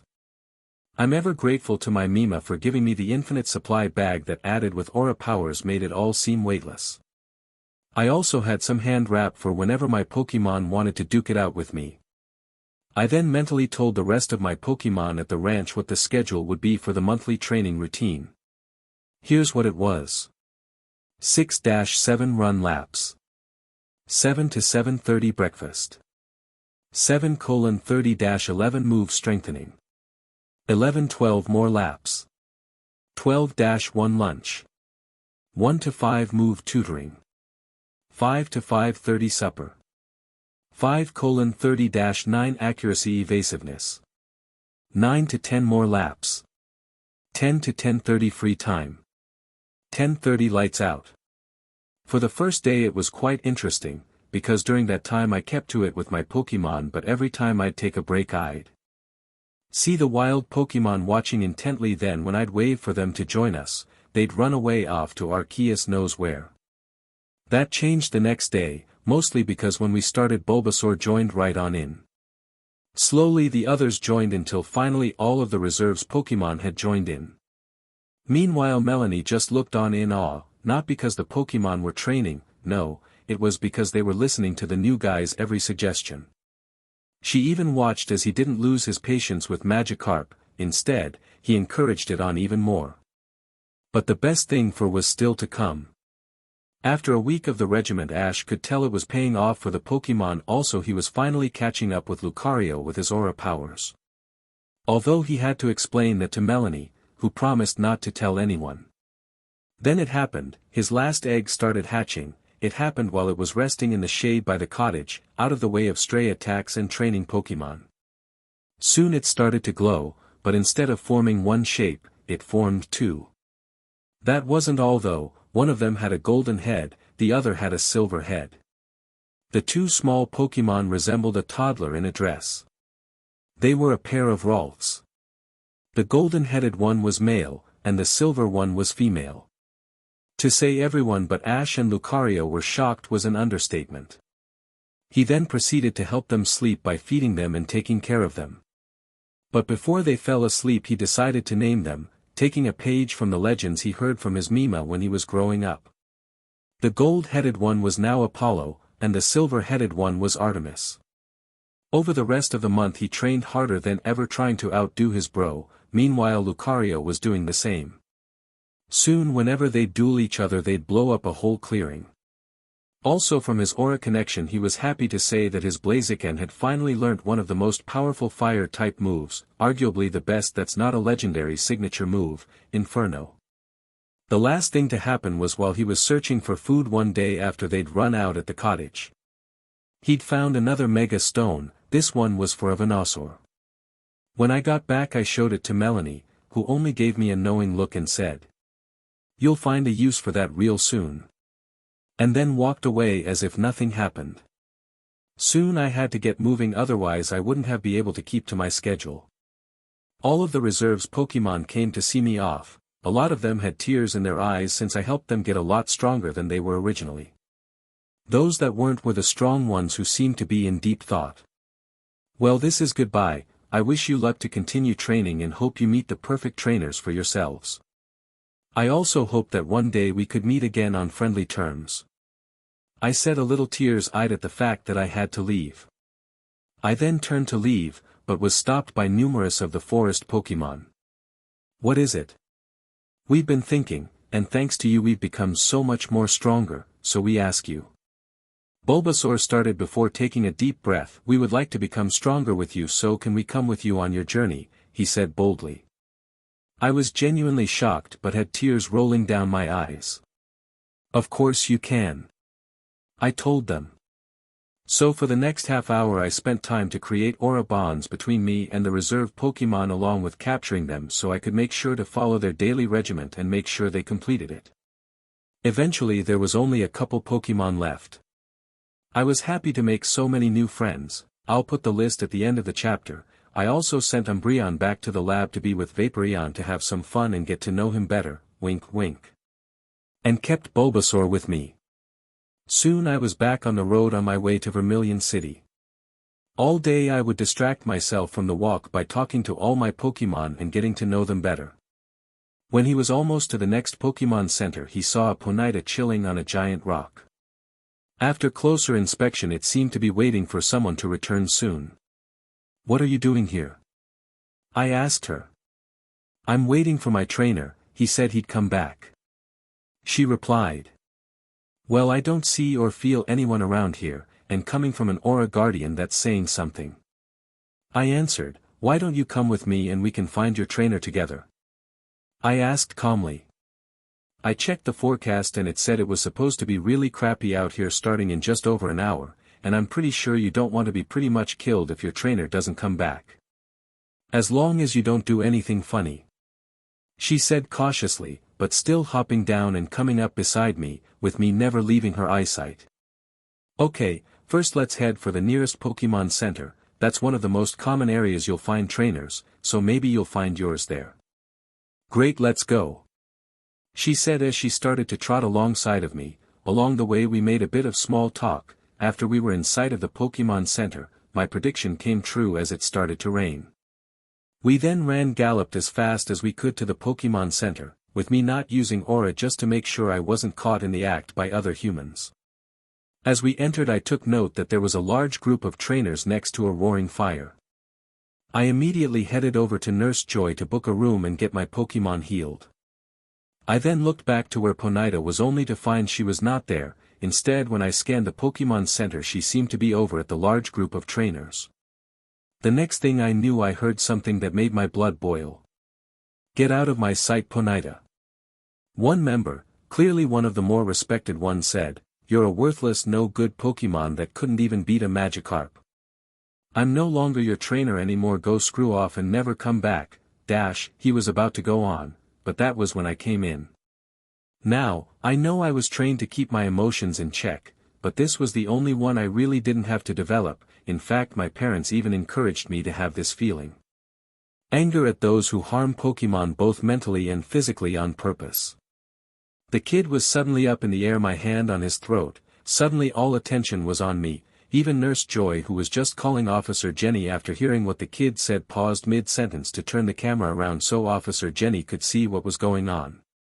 Seeing a 10-year-old with a Lucario behind him growling and a Pikachu on his shoulder glaring at a 15-year-old must have been quite the shocker for them. You don't deserve to be a Pokemon trainer, I started in a demonic voice which I had changed with aura. A Pokemon trainer is supposed to help a Pokemon grow, and be their friends, and in certain cases, parent. You're no trainer, you're just a bully, keeping the strong with you and leaving the weak behind, when really you should keep them both and make the strong legendary and the weak strong. These are the duties of a trainer. You, clearly, are no trainer. With my little speech over, I threw him head first into the wall where he immediately crumpled. I then turned and started to defend myself from the rest of the kids' posse, and with fluid technique I knocked them out and walked over to comfort a shocked Ponyta, who just had so many feelings run through her veins at the same time, anger and sadness, because she'd been abandoned, then hope and joy when I did my speech and hooped their buttes. I then waited for Officer Jenny to arrive and arrest the group, since you are legally an adult as soon as you're a Pokemon trainer, and confiscate their Pokemon. As soon as said things happened, he also got questioned. For his method of doing things, he promptly created an aura sphere to prove he was an aura guardian, who legally can do whatever floats their boat to make sure no one harms Pokemon unsafely, as in out of training and battles. She then let me look through their teams to see if there was any I wanted. Their teams consisted of Golem, Rhyperior, Electivire, Magmortar, Nidoking, Nidoqueen, Politoed, Poliwrath, Slowking, Ninetales, Arcanine, Machamp, Vileplume, Raichu, Cloyster, Gengar, Pinsir, Kingdra. Those were the Pokemon offered to me. After careful selection, I chose the Pokemon I wanted and went to sleep. Ash POV. I woke up early today, and that was saying something. Normally I woke up at the crack of dawn to maximize how much training I got done in a day and went till dusk hard at work with my Pokemon, but today I woke up about an hour earlier, as I started to get up, albeit noisily since I'm not exactly a morning person even with all these years of waking up early. As soon as I was sitting up I heard my bro, Lucario, start groaning as he too woke up, probably because he's a light sleeper. "Morning bro," I whisper over to him. I did so as not to disturb the rest of the Pokemon who were out of their Pokeballs and sleeping around the room. I then got out of bed and got into my track suit, then left the Pokemon Center to head outside and do some upper body exercises since the rest of the day would be dedicated to traveling and I didn't want to already have sore legs to start and then cramp up while walking. These exercises consisted of push-ups, sit-ups, and lifting some of the rocks. This went on until the first signs of the sun showing up arrived. Next up on the list I meditated for a good hour, in which time Lucario came down and joined me almost right away. Then as time went on others joined me, first Pikachu then Delcatty came out and cuddled right up on my right, then for the rest of my time I absent-mindedly stroked their fur until I could see the sun clearly. And yes, there is a difference between when you can see the sun clearly and dawn. I then went back to my room along with my Pokemon and gathered the rest of my junk. After getting all my stuff I headed down to the lobby and returned my room key along with giving and receiving one last thanks for the deeds of the previous day. I was hoping to see Ponyta one last time before I left, but apparently she'd ran away during the night, at least that's what Nurse Joy said happened. So I left a little down along with Lucario and Pikachu beside me. Although they tried they couldn't really succeed in raising my mood from its slum. With a final farewell to Nurse Joy I went out the door and started my trek towards Vermilion City. During this walk I conversed with all my Pokemon including the new ones I had just gotten the previous day. Although they'd been abused in the past with Damien, they luckily didn't get too much mental scarring and they had no need to see a psychiatrist. I then thought on to all the Pokemon I had. At the moment I no longer wanted to catch any more Pokemon unless absolutely necessary or I'd break their hearts by not catching them, aka befriending the Pokemon after saving their lives. This way I'd still be catching Pokemon for the professor to study. It also means I'll be increasing the size of my ever-growing family. At the moment there were very few Pokemon I was still interested in getting in this region. Sure, I'd gotten some other regions' Pokemon, but that doesn't matter right now. As all these thoughts were rolling through my head, I didn't notice the aura coming up from behind me on the trail until I was flat on the ground with something liking me in the face. Lucario immediately bent over laughing so hard he started to cry. Meanwhile Pikachu had abandoned my shoulder as soon as he felt the shove on instinct. When I finally realized who it was, a smile started tugging on my lips. Ponyta had come back to me, and this was the last, for a long time, Pokemon I would catch in the foreseeable future. While I heard her talk about how much she missed me and wanted to surprise me by making me think that she left, but only hid in the nearby forest out of sight and sense of me. Of course I caught her only to let her back out to start some simple training, at least for me it was simple. I hopped on her back and told Pikachu and Lucario to walk alongside us as Ponyta would carry me the rest of the way to Vermilion City. During this time I initiated an aura bond with Ponyta. She burst in excitement at the prospect of being able to talk to me. Even I'd eventually send her back to the lab. #line break. After another day of travel on the outskirts of Rolanda town. We had made better time making it to Vermilion City and were just about to pass by the last town before reaching the city. I was still aboard Ponyta, who would occasionally complain about sore hooves. As we were at a slow trot I conversed with my more experienced Pokémon through the Aura Bond, asking them for advice on how many more Pokémon they thought I should catch. I think you should have as many as you want, us at the lab will make sure that they train daily. Blaziken said. I think you should get 2 to 3 more Pokémon for now, then you should get more later on in future journeys, that way when you get more you won't have to focus on training us as much as we'd already be in the flow of training, Umbreon pitched in. I think you should just go with the flow, catch the Pokémon that want to come with you and leave the others in peace, unless they're in bad hands, then you go up to whoever is mistreating them and beat the crap out of them, then let the Pokémon choose. As long as you don't separate any Pokémon from their families unless they want to, you can catch them, Firo chirped. Thanks, I'll think about it, then I'll decide out of those 3 ideas what I'll do next. I replied to them. By now I could see the town in sight, but something didn't feel right. I went with my instincts that screamed at me something's wrong. Naturally I went with the feeling as I felt Ponyta tense up as if something threatened her, so I automatically activated my aura sight and started scanning the surrounding forest until I found 5 auras nearby that radiated mischievousness, along with hate. I could also determine that they were all of the same species and all basic Pokémon of the water typing. Okay everyone who's with me, here's the plan. As soon as he feels the first attack coming I want Lucario to redirect it back with Psychic, then I want Delcatty to come out and use Attract on all of them, and then I want Dratini to use Dragon Rush on those left. Right as soon as I finished my commands I saw Lucario react while turning around, and his eyes turned pink. I teased him a lot about that since he hates the color pink. I followed high line of vision and saw a large water gun, that was a combination of each of the offending Pokémon's attacks. It suddenly glowed pink and started curving around. Meanwhile the offenders were now visible as a group of Squirtless wearing sunglasses. 4 of them were wearing rounded shades, but one had pointy shades, clearly that one was the leader. Did anyone else notice how the shades they wore just had lenses and the bridge between the nose, no supports that went on the side of the head or anything? Right after their own attack was returned to them, making them cry out in shock rather than pain. I released Delcatty, who immediately used Attract. Right after, while the attack was preparing and launched, I called out Dratini, who waited to see if there were any Squirtle not affected, and as it turned out, only one of the Squirtless who had rounded shades wasn't affected and started yelling in vain to snap the rest of the crew out of it. After seeing the last Squirtle not be affected, Dratini jumped straight at the female Squirtle while using Dragon Rush while she wasn't looking to score a knockout blow to the back of the Squirtle's head. Now Lucario, finish the others off with Aura Sphere. I shouted.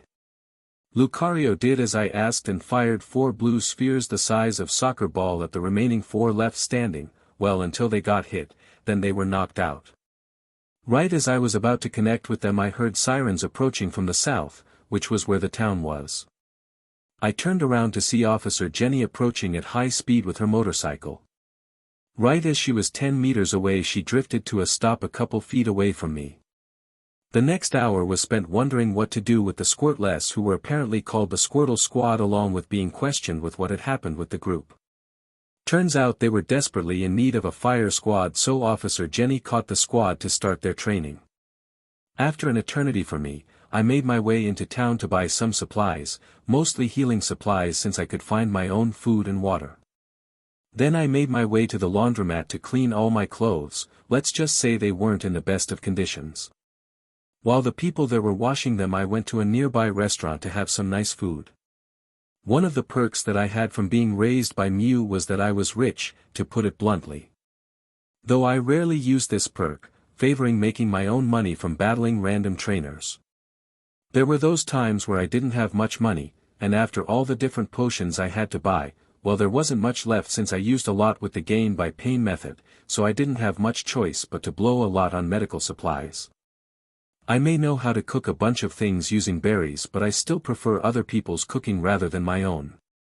So after eating, paying, and picking up my clothes, I started making my way to the edge of town with a few thanks from the townspeople for stopping the problem that was the Squirtle Squad.